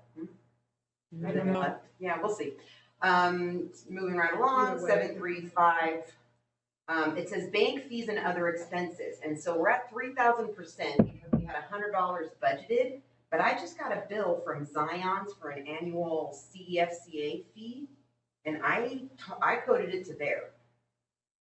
Justin, you were asking me about it? It's on the calendar as something that should be paid, but And I paid it through this account. This is one of those items I'm gonna try and get reimbursed from the so, yeah, series. annual trustee fee of $3,000 due to Zion. This is a financial, the owner is the treasurer, It was completed Like, I last don't year. understand what other 2021, line item it 22. would be in. That, we should double check whether you got a bill for that? Okay, that's the bond, that's the. I can't remember how to- Whole educational, Yeah, they approve they approve our, we had to go them to ask them to approve us to be able to have bonds issued for our refinancing. So they are like a board that votes on that. We had to go with DA Davidson there and do a whole presentation, and the board asked questions and then they approved it. So it's a fee for that, yeah. Yeah. But again, they weren't reflected anywhere else in the budget. So next year, we probably need a line item for that one if it's an annual $3,000. It's associated with bonds, is that associated with the school budget, the new school budget, or should that be associated with the main? That's a every year thing. It's every Because year. our that bonds, we have bonds. we are a loan payment for the next, just figure forever. So just the annual budget. Is it high, low, shop it? Is it shop? I don't think we. Oh, can no, shop no, it. it's not a, it's a state aid, yeah, it's just a cost that we have to. Government work. Yeah. Doing business. And it might have been, and I did not have that discussion with Amy. It might have been included in another line item of a budget in the past. So it's just a matter of moving it. Yeah, It's in yes. my list to get reimbursed, so. Okay. Next one, 742, building rental. This is one of those front-loaded items. This is actually the entire year's worth of payments on the 10. So, You also have an asterisk on 723. 17. Another front-loaded, Okay. expenditure, Supplies. all the notebooks and workbooks and things Okay. that we do for the beginning of the year. No flyers or anything from our marketing committee, because we haven't done any of We'll get you. that. We're coming. We've already used up the budget. Now I know what we have to spend. No, we actually have a Very separate low. Get the marketing, we have a separate marketing budget that, has not been used yet. Okay, so back to building rental, we got, construction maintenance and building here, 746. So we had budgeted 12,000, we're at 13,300, we're gonna have a lot more. Was it me? Oh, okay. This is one of those items that as things come up, we have to, see where we have money that we can, move around. I should have. Does this include- Exactly what that was, but this is just basically all the odds and ends. We recently had to fix a broken window in the art room. That was $900, and all the things that Nick buys at Home Depot to fix this fence and that sprinkler, and it just adds up. So those are all those items. Does this include the work? I know we had talked about bird mitigation and trying to get that addressed. Or is that still somewhere else? In my interview, and I was like, what? They're very expensive. They're really expensive. They're really expensive, and I never knew that that's what that was, and so it was very educational, and I never felt so Montessori in that moment. So, yeah, no, there's no budget because we can't figure out how much it costs to fix it. Because poor Daniel was like nailing CDs to the wall one month. Then he was trying to color match some special, I'm not kidding. Yeah. Color I match believe some you. stucco. Color match stucco, but it's not really stucco, it's this like faux stucco. And so it's very hard to match it. It's all over. And then there was, weren't we gonna put birdhouses in front of them? Like Isn't that there came like up. Like, let's put birdhouses in front of all the holes. We put owls on the Wanted to- roof. It's not that they're looking for places to nest, they're looking for food, insects, and so. I say they're trying to get to the So, feedback. so does this include any of that work, or is there a separate line item? Because No, it's not included because we don't know how much it costs to fix it, so it's never been a line, like it's never been this $50,000 is earmarked for the woodpeckers. So there's two line items. One says contract maintenance equipment repair, and the other says construction maintenance building repair. And so I see that, The 745 is for expenditures over $5,000. say that again? The 745 account, which Yes. has 28,000 in it. Yes. It is for expenditures over $5,000. So it's gonna be like our concrete, that was Yes. 34,000. Yeah. And think, bigger job. So fixing the window, $800 goes into the other account, 746, but new windows that are $60,000 goes into that other account. And that's because that account's flagged by the district and make sure you have your contracts and they, So is Tom that signs it. the HVAC units that have those already been, have had funds allocated for them that are coming, and is it from this category? Good question. I know we bought parts to Yeah. fix some of I them. paid some bills.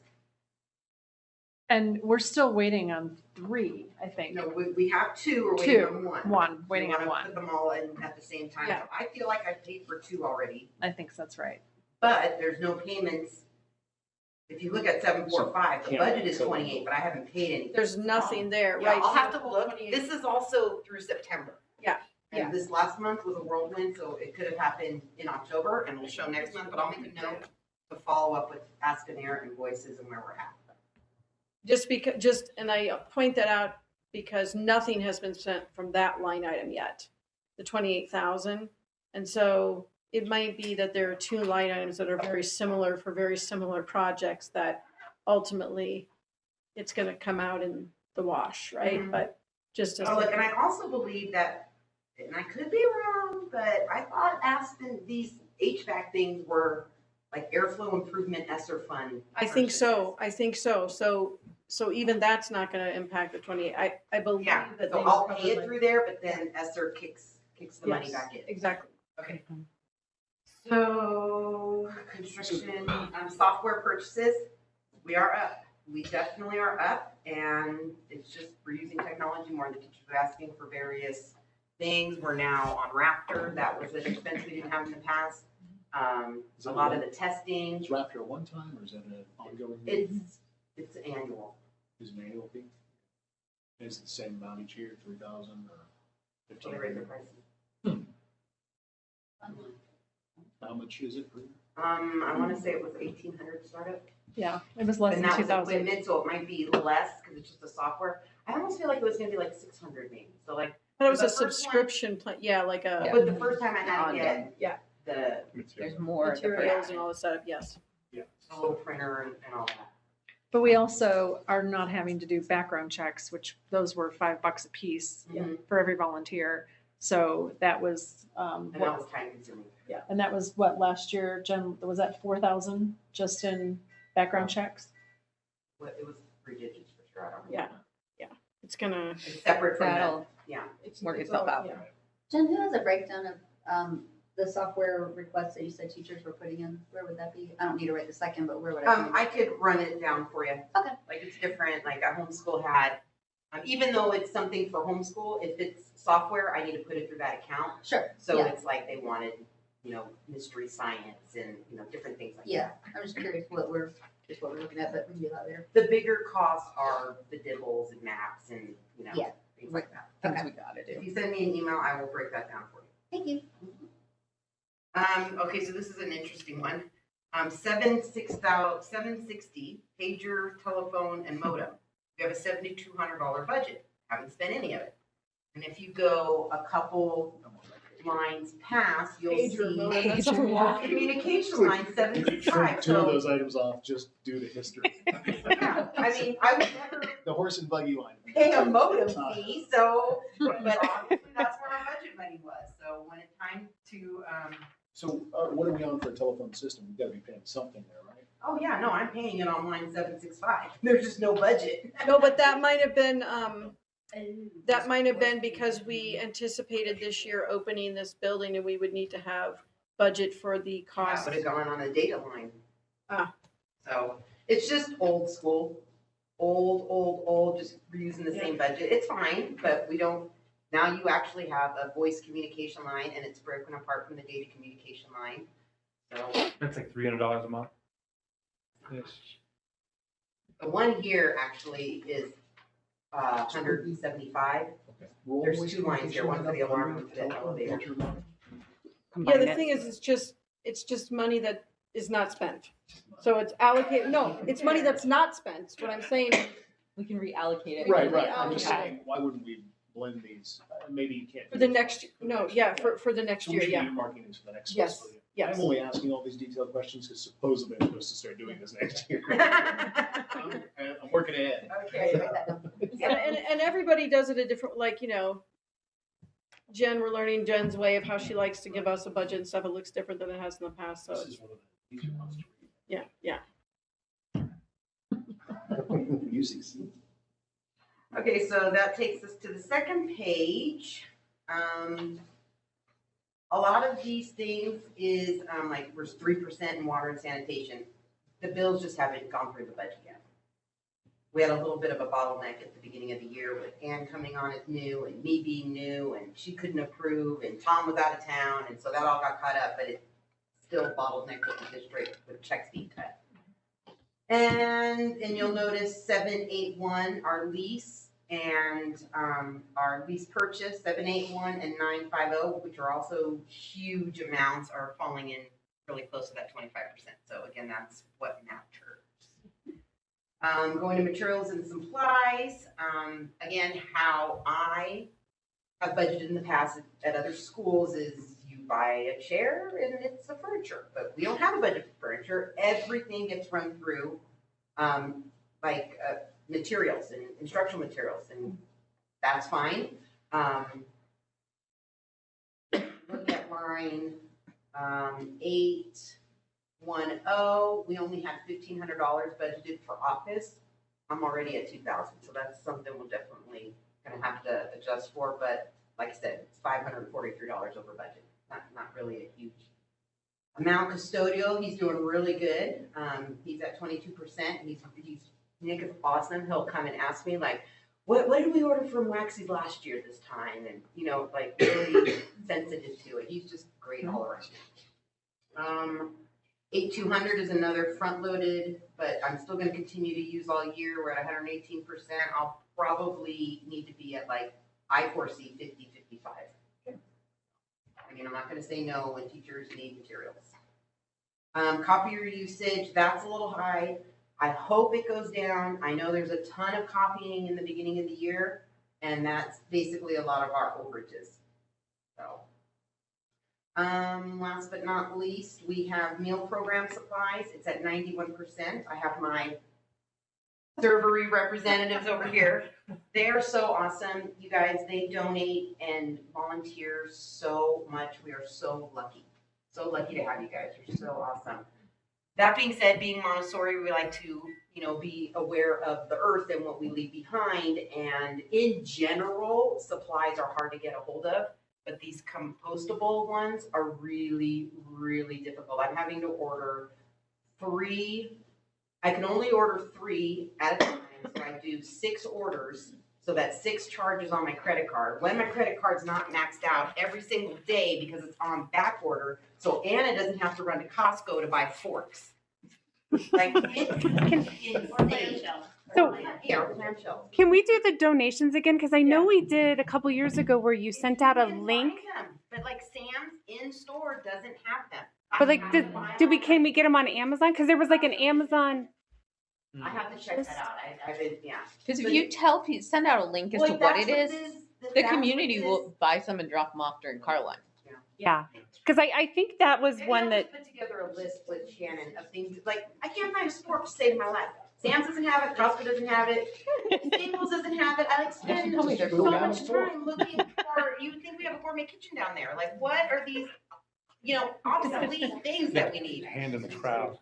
So how can, if there's something, Can I say something as a Montessori teacher? I couldn't stand all the waste that we were doing with those disposables. You use your regular. So I went to Miss Shannon and I asked, can we do plates? And I was gonna go buy plates. She says, oh, I have them left over from when they were doing pizza. Like actual And my plates. kids are loving it, using those plates. Great. Getting rid, and at some, now, we've got actually some composting happening soon too, so we're gonna be able to. It's great there. And her kids come down, and I'm teaching my children how to rinse, they go into the servery, under the Shannon supervision, rinse the plates and fill up the dishwasher. So, I'm gonna loving look for it. that I think happening that's in great. my house.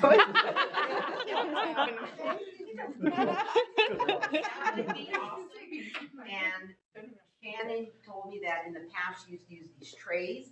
She doesn't have the ability to wash them. Yeah. It takes for, it gets. So like, we love that Laura's class is doing that, and maybe we could ask for a, a class from Upper L, but I just don't know time-wise, how she can get all the dishes done with one dishwasher. Yeah, it's Yeah. She's awesome. I'm just gonna say that, I know I'm not supposed to speak. Shannon is a jewel, yes, of course, Shannon, she is a jewel. I've worked with her now for how long, 34 years now, just go with, she's a jewel. And she's asking for, actually, if we could possibly look at an industrial strength dishwasher to possibly support our school. Where's the So dishwasher? that's- Pizza fundraiser. I'm gonna, Don't we have dishwashers in this building? You know, it's not, it has to be a sanitized. It's different. It has to have special. And that was kind of. Well, I'm gonna is that say she was thank not able you. To get all this done to the standards. in Good the- information. Right. but I don't want us to be here till 10 p.m. Yeah, that's okay. Yeah, this sounds like a great committee that can go and put forward a proposal of what is needed, and I'm sure we But can. if you don't think parents would mind, that. No. They don't. No, I think just to help with some of these line items Yes. that are high, where we could donate for a specific thing, has been successful in the past. If we know the need. Item that they can click on Amazon and purchase and hand to the cart person. Yeah. Yeah. Closes the door. There's also a wish list where we can order it Mhm. and it just shows up here at the Yeah, school. right. Yeah. So Yeah. if you make a list of things you want and need, parents will just order it through Amazon. And if the card is linked to the school, then Yeah. every And order you order on 1%, Amazon also yeah. donates money to the school. So it's Yeah. a win-win. All right, where are we at? Yeah. Was that the last one? That's the last one, the bill supply program. And again, like I was saying, it's because, when they're in stock, I'm buying like crazy. But she goes through them pretty quickly. Last, and Brittany, I'll need your help with something we can discuss. I don't understand why, if you go to the very last line, we're trying to keep that 1.2 coverage ratio. Yeah. Our budget has us at 1.95. Yeah. I tried 16 ways, and I don't know why my actual is 15.96. It's supposed to be your total revenue. Right. Your total expenditures divided, like, I don't know, You have to have 100 and basically 120% 20 days. of what on hand in your budget so that we are compliant with our loan term. So that's why this year I asked Jen to put that always on every month's budget that comes up, so we keep an eye on that. We are in compliance. We're not anywhere near. But when we meet, I'm gonna have you check that number. 'cause Yeah. why is it- Yeah. I don't know what formula I put in that box for the spreadsheet or whatever. It might just be something in. You can look at the numbers and you can see that it's not a close issue. It's not even close, yeah. And that's the end of that. Thank you. Thank you, Jen. And if you don't mind, I'm going to exit. My daughter's last night from college is tonight. Oh. Go see her. Thank you, Jen. You're welcome. Okay. Anybody has any questions anytime during the month, just email me. Great. Marketing, Becky and Justin, I'm just gonna add, I know they're looking for the professional pictures. During picture retake day, I think it's the 26th, 26. board members can come in and get their picture taken, and the headshot can be used for the website, for what people are asking for. On October 26th? Whatever the retake day Next is, which Wednesday. is October 26th, it's the same retake day that the kids have. Oh, there is still a retail, okay, because I saw Yeah. it in like a Spider-Man t-shirt. It's terrible. I was like, I totally forgot. Oh my gosh. Okay, 10:26. thank you for. Anytime specifically or reminding me. You here all day? anytime specifically? I will find out. Let me email Usually in Veronica the back. morning. Probably morning. I would come before. I'll give you a range. You may have to wait in line with kids. So, So before we have this next meeting, like next week or whatever, when it's to consider this other stuff, just to wrap up the finance, I'll get with Jen and have an updated budget so we can see the cushion that we already, because we were very conservative in our budgeting. So we'll be able to analyze that along with the other initiatives that we had for that overages, whatever we had at December, we were going to reevaluate based upon our budget. That is already kind of earmarked for consideration of what we would do with that money, so we can have a discussion about that as well. So it can inform us on the money. Yeah, we're having it tomorrow morning, or I'll send out an email. Jen already gave me her schedule for next week. Yes, yes, you were. No, we've All right. been talking, yeah. So you're sitting in that. Yeah, tomorrow morning, Jen gave me her schedule, so I'll send out a. You're up. Okay. I'm free after pizza. Jackie, do you, I want to steal your thunder. No, I think It's the chair.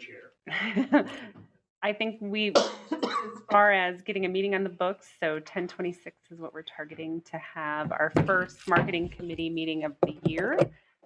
Pulling together an agenda, just high level, trying to figure out how to keep our enrollment numbers up and then focus on re-enrollment, which is going to start in January. That was a big effort last year, trying to help Veronica with marketing and reminding families to go out and do the choice enrollment and sign up for MPA. So I think it's going to be big this year, trying to market to families that are looking for a school.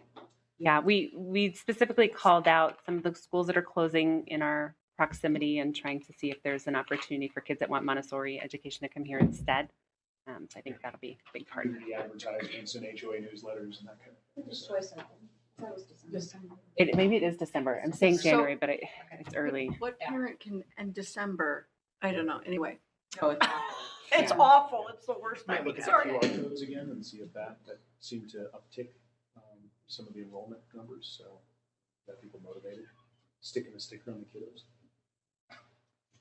And then And this is what's on the Great, board. great marketing. Yeah. the issue of how charter schools are operating in the space of other school closures and how that's going to be a topic for discussion at the JCSC meeting. It's getting scheduled, so as soon as I have that, but to Are piggyback they off that, giving guidance that we need to adhere to as far as, have you heard? there's no guidance yet. It's just going to be all the charter schools meeting, I think we'll have some people from the district come and have a conversation about what other schools are talking about, how other charter schools are thinking of handling that, what numbers they're seeing, what calls they're getting. It's kind of going to be a discussion about, and then I know Adam, hopefully you'll be able to attend that night too, and we can bring back to you guys what, or we'll send out the invite so everybody here can attend if they want to. But that's one of the top discussion items that we sent out. We sent out a survey to all the JCSC members about what they wanted to talk about so we could get some schedules for the rest of the year. Sorry, I piggybacked. Now we just took care of an agenda item later. There you go. I'm fine with Done. that. Scratch it. Scratch it off. Zach, and I know that this is a little bit of a bigger update because I'm not expecting you guys to go through the whole thing. So kind of top level highlights that you think the board needs to know before saying we're good, or Sure. any concerning areas.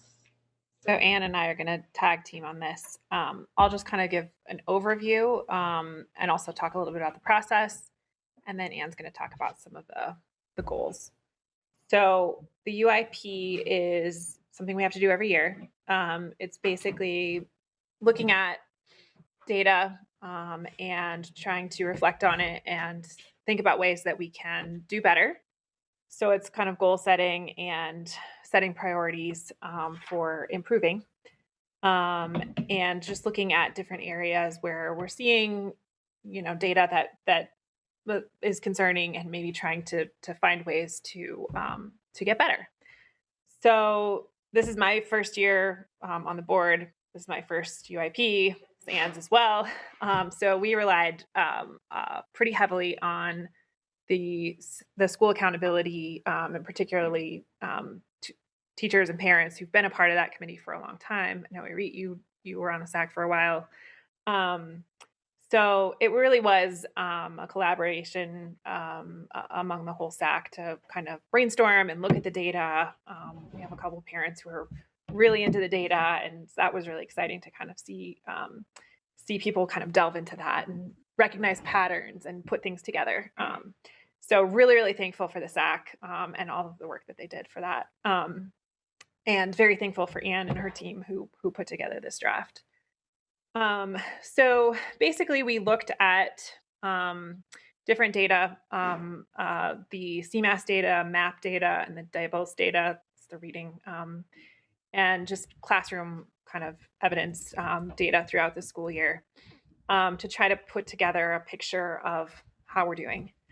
Obviously, Montessori has a lot of strengths, and those don't always get reflected in standardized test scores. But obviously, we have a lot of strength in our Montessori model, following the child, social emotional learning, and executive functioning skills and emotional intelligence are part of our curriculum in very special and unique ways. And so, we definitely have a lot of strength there and a lot of good things to talk about. Overall, we had a drop in the overall SPF, which I'm going to blank on what that stands for. But that is kind of an overall measure of how well our school is doing. Is that standard performance framework? That's it. School Yes. performance. School performance. Sorry, standard school performance. Their last scores were 2019. Is that what it was? Yeah, we didn't do it during COVID. 2018 and 2019. Yeah. So this was the first year that was measured. We had like a 20-point drop. There were other schools who had drops that were also sort of that significance. So I don't think 20 points out of what's the maximum number? 100. it was 100. Okay.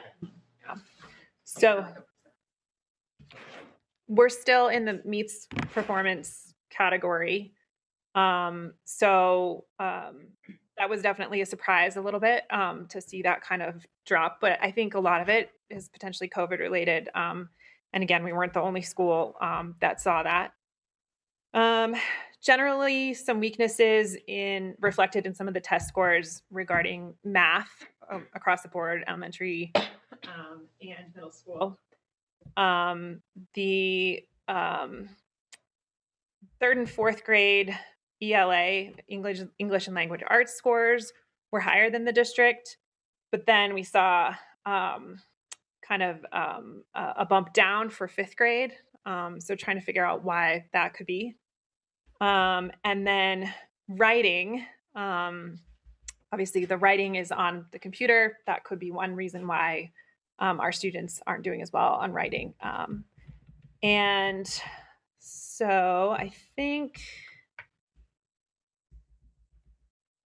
that's all I really wanted to cover there as far as kind of the trends that we're seeing. I think one of the things we talked a lot about, like I said, was technology and how that might be contributing to some of our scores and how, our students aren't as familiar with technology and computers and not as comfortable.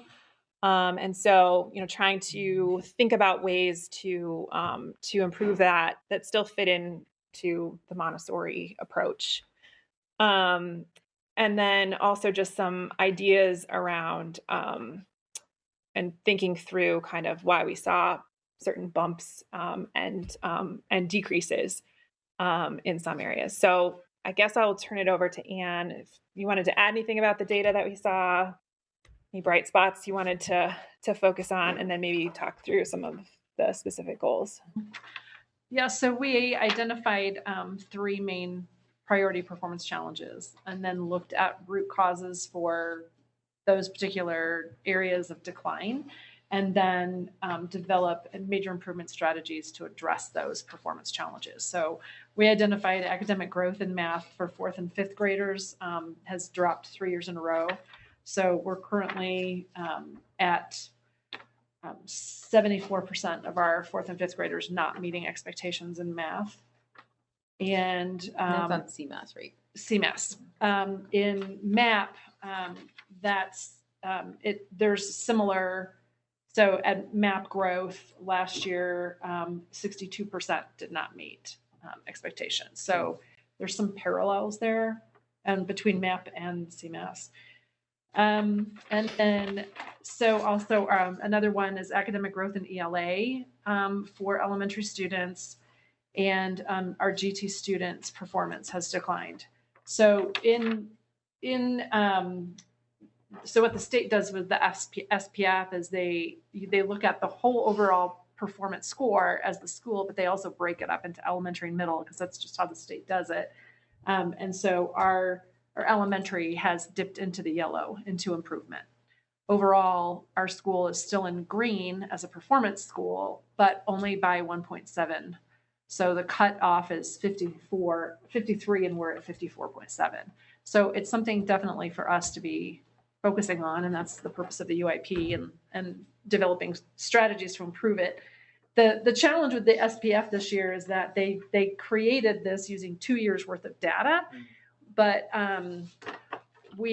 not all of it's incomplete data because in 2021, not all of the students took all of the elements of the CMAS. So 3rd and 5th took math and 4th took ELA. And so they created 1 year's SPF using incomplete 2 years of data. So it's pretty wonky, the way that they did it.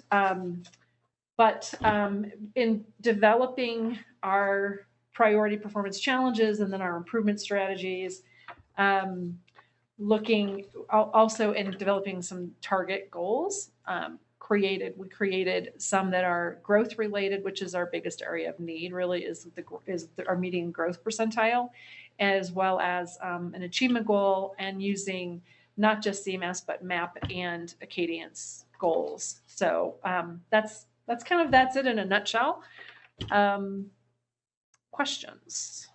So do we call out specific things yet, or is it just we want to focus on these 3 areas, and now we work with your leadership and whoever you tap into to build the plan, or is the plan already included in there? Well, we've identified quite a few improvement strategies. So, for instance, in Upper L, they're devoting one of the strategies is that they're going to do lesson sharing, and they're going to do peer observations, and they're going to one of their meetings a month is going to be dedicated to bringing math lessons in. We're going to start some math tutoring after school, as well as a boot camp. I guess several years ago, there was a holiday winter break boot camp for math, and like 24 out of 25 students who were recommended for that boot camp attended, which is incredible. That over a winter break that you'd get that many students to show up for 4 hours a day, 5 days to do math. But it worked really well. And Mr. Todd was talking about the success that they saw, and Ashley can speak to that too, following that boot camp. And math tutoring weekly for focusing on 4th graders, and then the boot camp focusing on 5th graders. So we're also looking at, we have a computerized literacy intervention called Lexia, but we don't have the equivalent for math. So we're looking at some programs that we could get licenses for that could help students kind of plug some holes in some of their skills.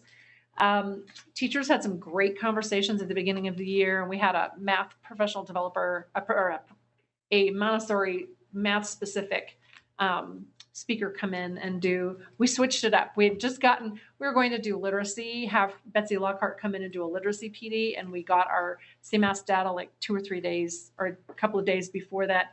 We called her, asked her if she could switch to a math PD, and she said absolutely. So that happened at the beginning of the year, and we're looking at bringing her back and possibly in January for another math PD.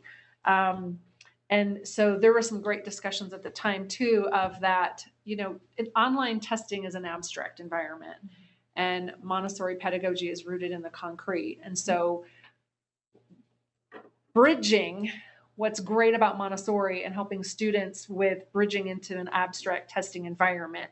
So there were some great conversations that happened among the teams of identifying students who may be ready to move into the abstract sooner, helping just getting more, and repetition was another one that came up of repeated, just lots and lots of repetition of some of those knowledge and facts and things. So there were some great conversations that happened. Laurel is really focusing on 3rd grade writing That was an area that was a priority performance challenge because even though the ELA score overall was about a percent or two above the district, when you looked at writing, it was considerably low. Even though students in third grade, for instance, are really good writers on paper, but transferring that into the computerized environment. Yeah. What kind of funding will be needed for implementing these? Does it come from a different budget? What can we as a board do to help support the strategies that were identified in the UIP so that we can get behind that? So we do have some ESSER funds. Jen's going to get the exact number that we have left. I will absolutely let you know if there's a need. I think we may have enough left in ESSER funds for the licenses for the math intervention, as well as for paying the tutors. Brian had come up with a proposal for a tutoring program. He and Aaron had worked on one, but at the time last spring, if I understand correctly, they went with another need that was also great at the time, which was more mental health support for primary. Yes. So there was the therapist that the remainder of the ESSER funds was allocated for that. So, and that's going very well, by the way.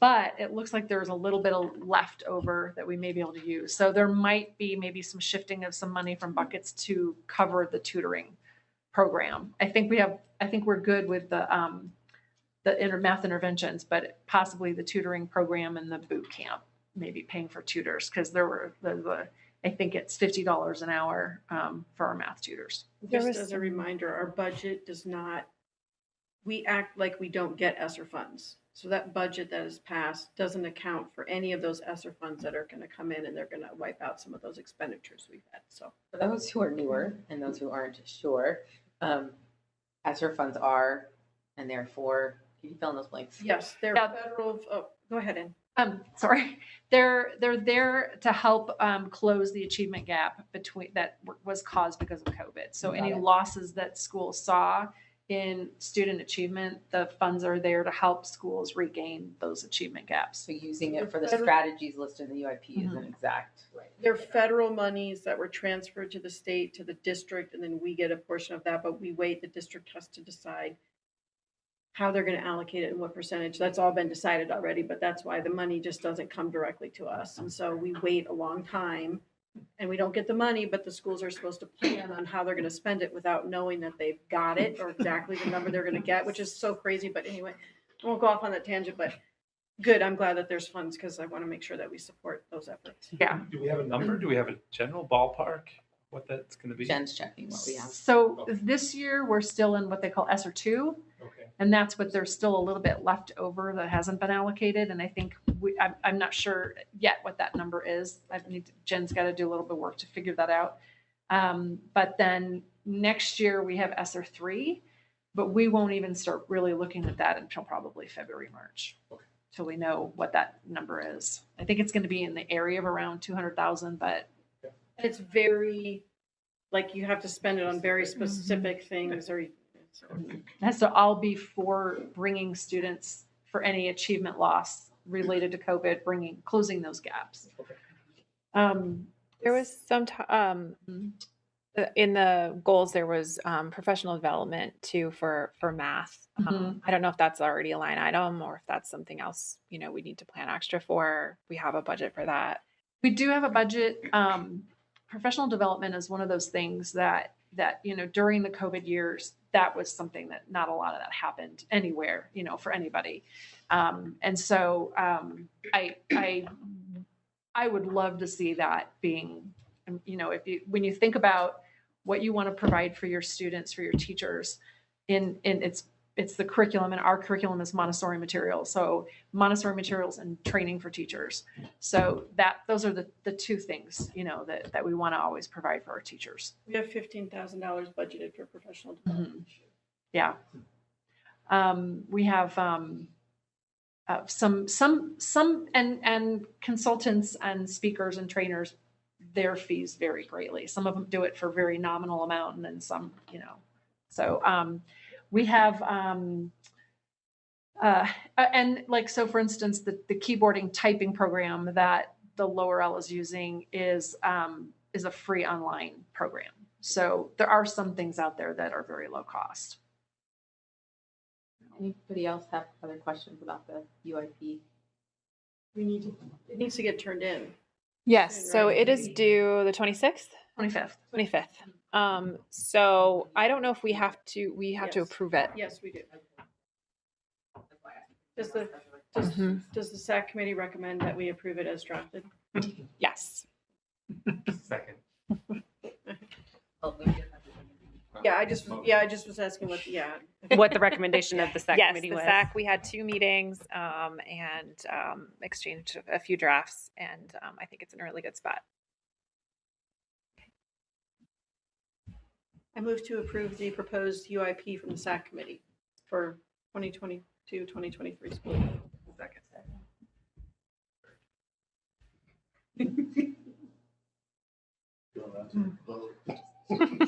Just 2 moments here. Let me make sure I capture this.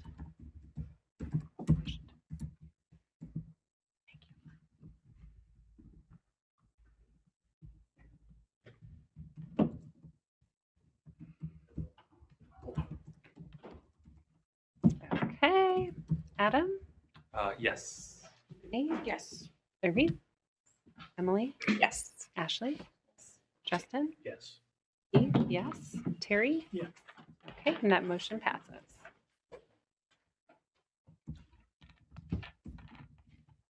Great. Thank you for all of the work that went into that. That's not. a heavy lift, That's not a and- small undertaking by and- any means. So thank you, Anne. Did the hard work. Well, just like getting used to the SAC and being new to all of it, I think you did a great job, Anne. So thank you. Can you pass on the thanks to the rest of the committee I as will. well? Yeah. Because I am really grateful. Yeah, it's a really great resource. I'm glad we have so many parents who are committed, For sure. and teachers. Can't forget the teachers. Moving along, grievance committee. The grievance committee has received a lot of concern over the last month, 2 months since school started. We've replied to people. At this point, we don't have any new grievances to report on. I got a copy of a different grievance policy through Tom. The committee still needs to look at that, and the board is going to have to rework that policy a little bit. It's been really busy, and I'm going to focus on the middle school stuff over the next week, and we will get there. That's the best I can say. Where's the current document accessible to anybody right now? Staff grievance policy is in the handbook, the staff handbook, and the community grievance policy is part of the community handbook, the parent handbook. Okay, thank you. Middle school. So middle school committee met once. We have another meeting next week, I think on Thursday. Yeah, Thursday afternoon, 3:30. Whatever that date is.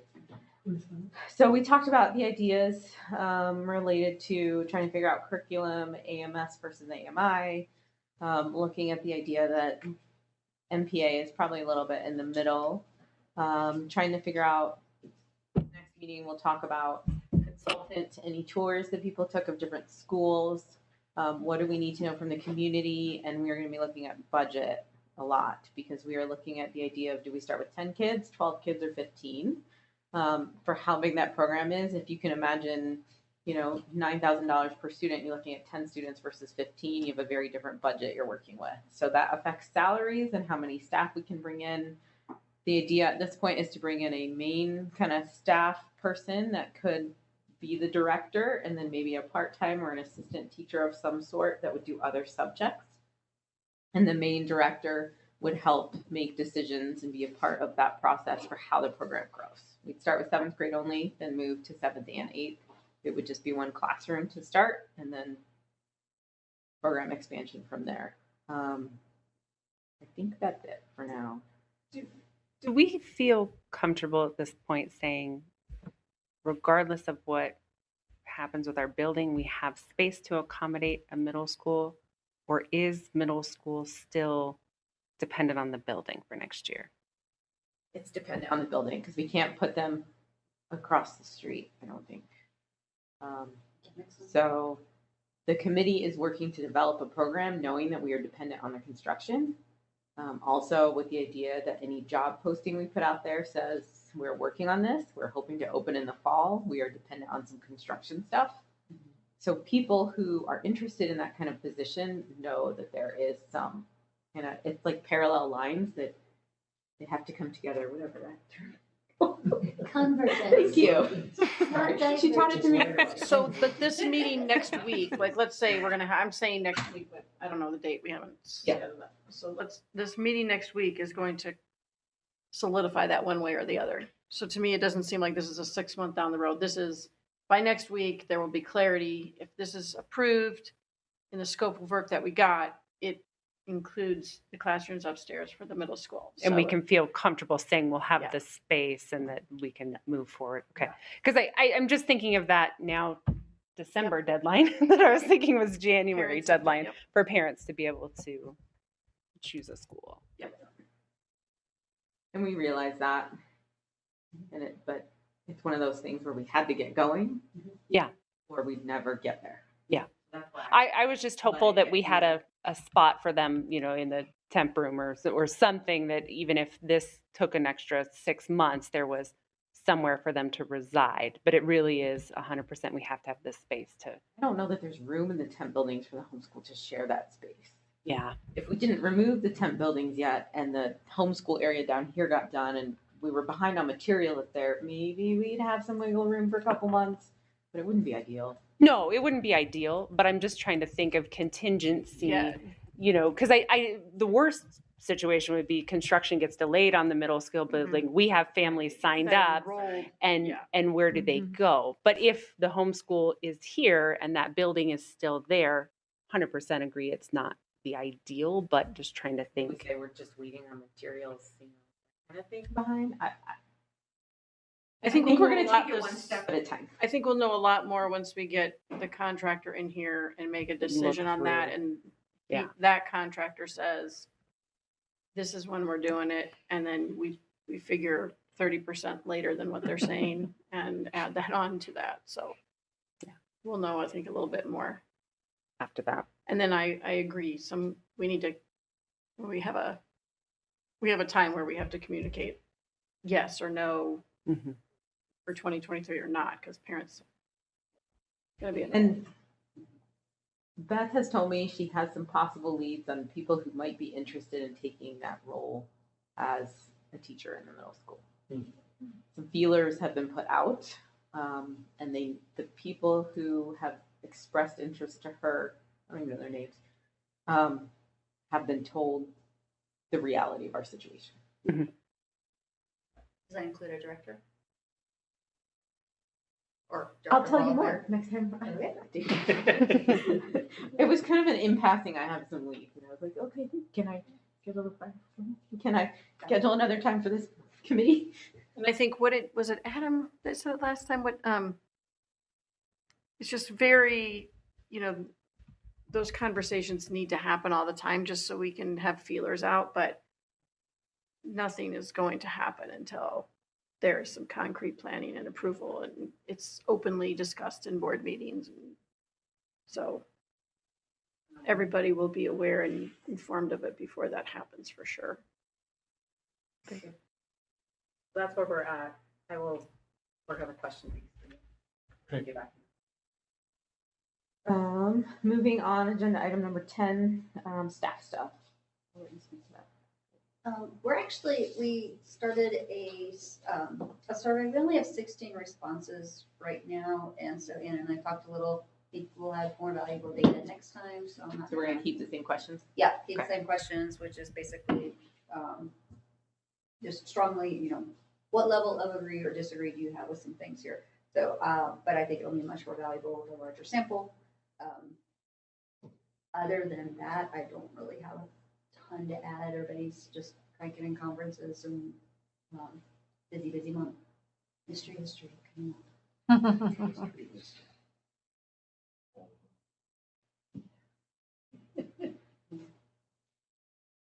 PTA?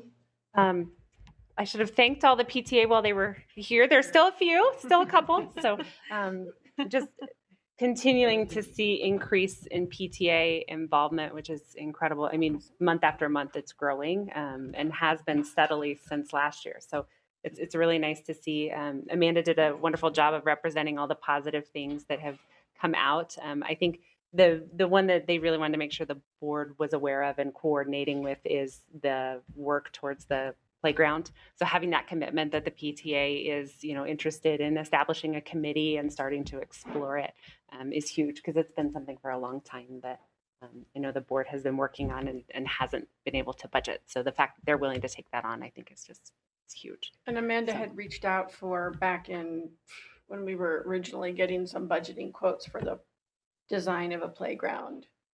She reached out for what those numbers were back then, just as a, you add 40% to that or whatever it might be. But so I sent those over to her last year when they had the discussion. And so it looks like that might be coming back up and discussing. So yeah, a figure so of happy 90,000, I think, which was based off of what Colorado fundraised and actually the PTA fundraised. And it's just exciting to think that the school wants to pursue that and the PTA wants to pursue it. And it's probably a multi-year fundraising effort. I don't think that a playground is a one-year thing, but trying to figure out, can we get grants and all of those things too. So I think it would be worth their starting a committee if there is a member of our board that would want to be part of that committee to coordinate efforts. So whoever's doing construction, maybe joining that committee to create synergy there, I think would be a good thing. yeah, because the PTA is not going to have the authority to contract for any improvements on the property. So that would be something that. And the timing of, are we on track to move the tent building? Are we not on track? So it kind of all, works together. It would be great. JCSC we talked about. Montessori Peaks Building Foundation. So as you guys know, there's a Montessori Peaks Building Foundation. Corey was the rep for that. She is looking to pull back, and Jack is going to take over being that rep. A good person to have that position since he knows the history of the different things that he might be asked to sign, especially. So we just have to officially appoint him. So through a vote. Yeah. Okay. And I don't know, does everyone know what it is? The MPA Building Foundation is the company created to hold the lease and the mortgage, for lack of a better word, because we as a nonprofit school, public charter, can't hold that. And so it's created. And so when we refinanced, it was really the MPA Building Foundation that signed the documents. When we purchased this building, it was really the MPA Building Foundation that purchased the building. Mm-hmm. We then pay our mortgage payment to the Building Foundation and pays it to them. By the way, the Building Foundation is not covered insurance-wise by Jeffco. That's a very separate policy. Insurance conversation about that. Thank you. I'm learning to delegate. I look forward to a term life conversation next. But the understanding that I don't believe we have one in place, and we do need to get one in place. Is it Donna, I think, our insurance agent? We talked to her about it. She's going to do a little investigating. Jen and I got her on the phone. So there's paperwork. There's a form Jen sent. Hopefully, we need to follow up. Just ask if Jack is doing it or Jen's doing it. Or well, we just need to get it done. Yeah, it needs to get done and put in place. I just think that's appropriate. So that's the Board Foundation. Montessori Peaks Building Foundation. But it's just called a Board Foundation. And what kind of insurance are we looking to get? I'm sorry, so Building Foundation. Through Jeffco, board members have a D&O policy. Directors and officers. But the person or people who happen to be on the Building Foundation are not covered in any way under that. Right. So if they've signed something that then goes bad and somebody wants to come after them, it's just kind of an extra coverage or clause for them to be covered in the same way that we are. Oh, I'm sorry. Donna Thiel is our insurance agent. Donna had never heard of this. So she was going to check with Philadelphia, holds our policies. And then I think Jen might have been seeking the same question from Compass to see if Compass, who they got that insurance through. Yeah, or if they have it. Because really, there's two, they sign the certificate, I think, of the Secretary of State to renew your annual corporation thing, which is just saying, we're a company and here's our address and here's our registered agent. So there's not really any, what would you be sued at for Liability. that? But, and the other thing is, whenever we refinance, which we're not gonna do, we I can't do think the for the next 7 concern years. was with all the construction and how many construction documents and contracts and whatnot are they asking for the building foundation versus the board to sign, and Yeah. it just seemed sort of appropriate at this point in time with everything going on, just in case we decide long-term not to. It's probably a very small cost. Sure. Everything else such a small. No, but insurance, that kind of insurance is, It's like, it's like And we're renter's only adding insurance. It's like $21 a month or something, but you're covered. I mean, it's, why not? You know, it's like, yeah. It just seemed like the right Let's thing just to see do what as it we is. were looking. Yeah. So, yeah, I just need to find out. Find it. It's not gonna come through Jeffco, so we gotta buy it ourselves. Yeah. Yeah, yeah. So what would his official title be? He would President, be right? the, Darth. go ahead. President of the building foundation. Okay. Yeah, but yeah. So I'd be happy to motion to appoint Jack Llewellyn as the president of the Montessori Peaks Building Foundation. Okay. Don't forget. Okay, Adam Livingston? yes. Pete? Yes. Emily? Yes. Ashley? Yes. Justin? Becky, yes. Terry? Yes. All right, and that motion passes. He knows, he's You're included. responsible for everything. You're now the president. So, under board calendar, I have scheduled strategic planning meeting to continue work started in August. I didn't know how far out people would prefer to go with that. We've got to deal with the building stuff, obviously, in the next couple of weeks, preferably sooner rather than later.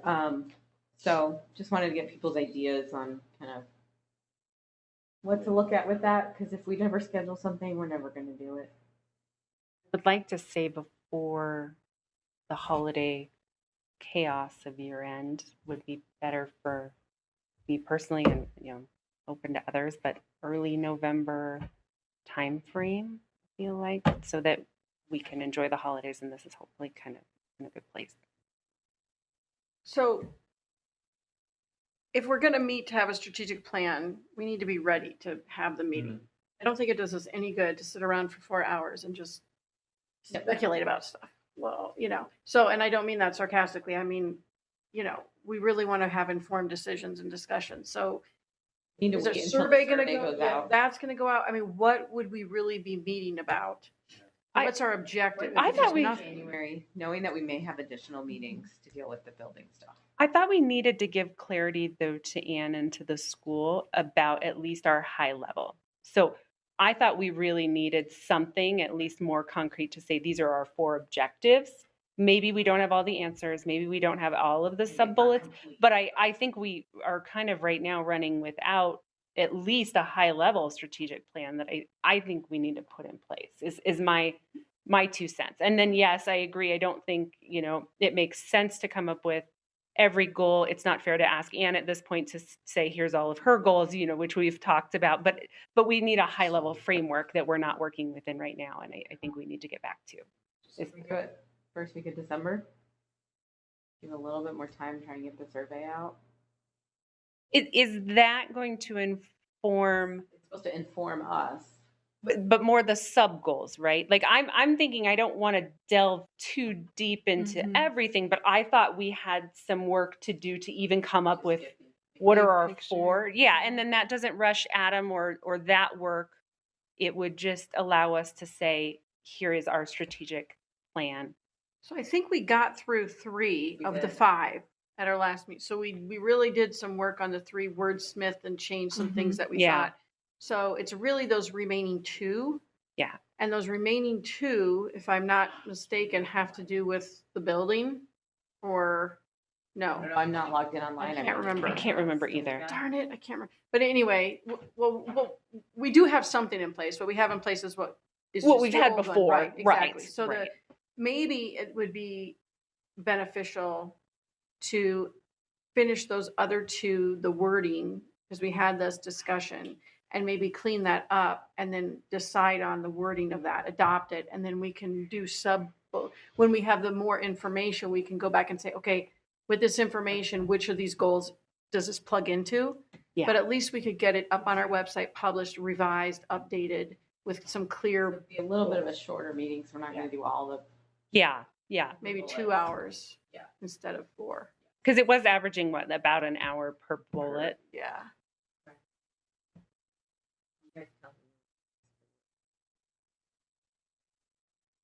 End of November, early December. I'm gone the whole flexible. week of Thanksgiving, out of town. I'm not doing it when. School's closed. Yeah. I'm not doing it when they're out of school. I'm sorry. So I think that means it's either in 2 weeks, which is 2 weeks or so, or it is December. Yeah. Okay. I'll send something out. Thanks. Don't know if there's a ton of calendar stuff. I have now I have 6 items, because you discussed that. I can look through them. Good. So we just discussed that. Minutes. I still have this back from August. We're in the process of moving the minutes to the website. Wasn't that completed? Heather's still working on it, Okay, so still in process. but she's posting things as I give them to her. Okay. Middle school committee, you guys got together, so that's complete. You're on a roll. Great. Strategic plan, we just discussed. Your final FTE count and budget for district compliance. They don't have it yet. Okay, so, then. That'll be for next month. So it's an October thing, but should we move that to November? It's normally in October. The district, I think, just is late. Okay. So. Maybe if it happens again next year, maybe I won't be here, but maybe move it. I'll make it. Okay. The send quarterly financials to PNC Bank, is that officially no longer necessary? PNC was part of the law. So I looked at the contract and I didn't see that we were required to send quarterly information. But I was going to talk with Jen when we have that meeting to maybe call PNC and ask, because it doesn't hurt us to send the quarterly stuff. There's no reason why we can't just send that. If they don't want it, fine. If they want it, fine. But So I guess just have Jen let me know. yeah, If it gets done or not. This is November, but I think this is now submit year-end audit to Zion's Bank, just so we know that's on the radar. we have to submit it to PNC as well. And usually we have the audit in October to review. We have Had some kind of audit thing. that it's she a, was it's, dealing with. it's like 100, yeah, I mean, 100 pages, maybe that's an exaggeration, but they come in every year and do a full audit. We always get it in October and we approve it. And then we need to turn it over to PNC. So maybe it's just a little bit late this year. It says or write letter to Zion Bank with explanation. I'm not sure. Yeah. Maybe that's Why we the don't one. have it, yeah. Why, so probably should at least do that. The new PNC contract says by December 1st, so we're very much within what we need to do. And is that also? Yeah, that would include Due December 1st. And then submit reserve, this is November item, submit reserve fund balance letter to Zion's Bank.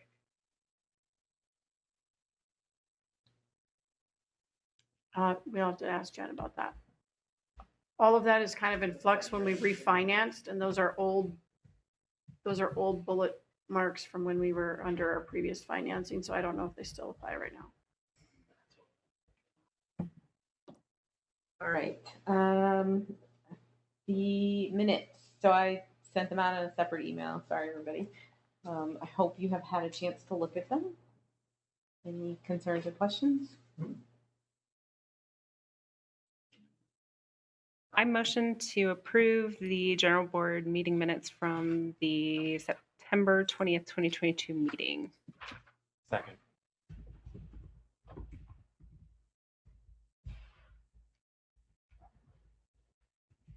Okay, Adam, Yes. Brittany, Yes. Irene, Yes.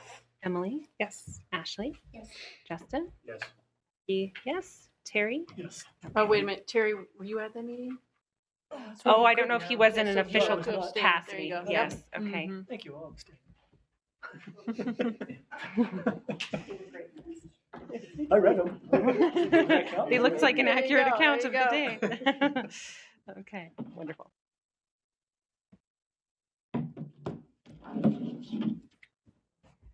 And then final comments. So thank you everybody for being here tonight. Thank you to those who came and are still here.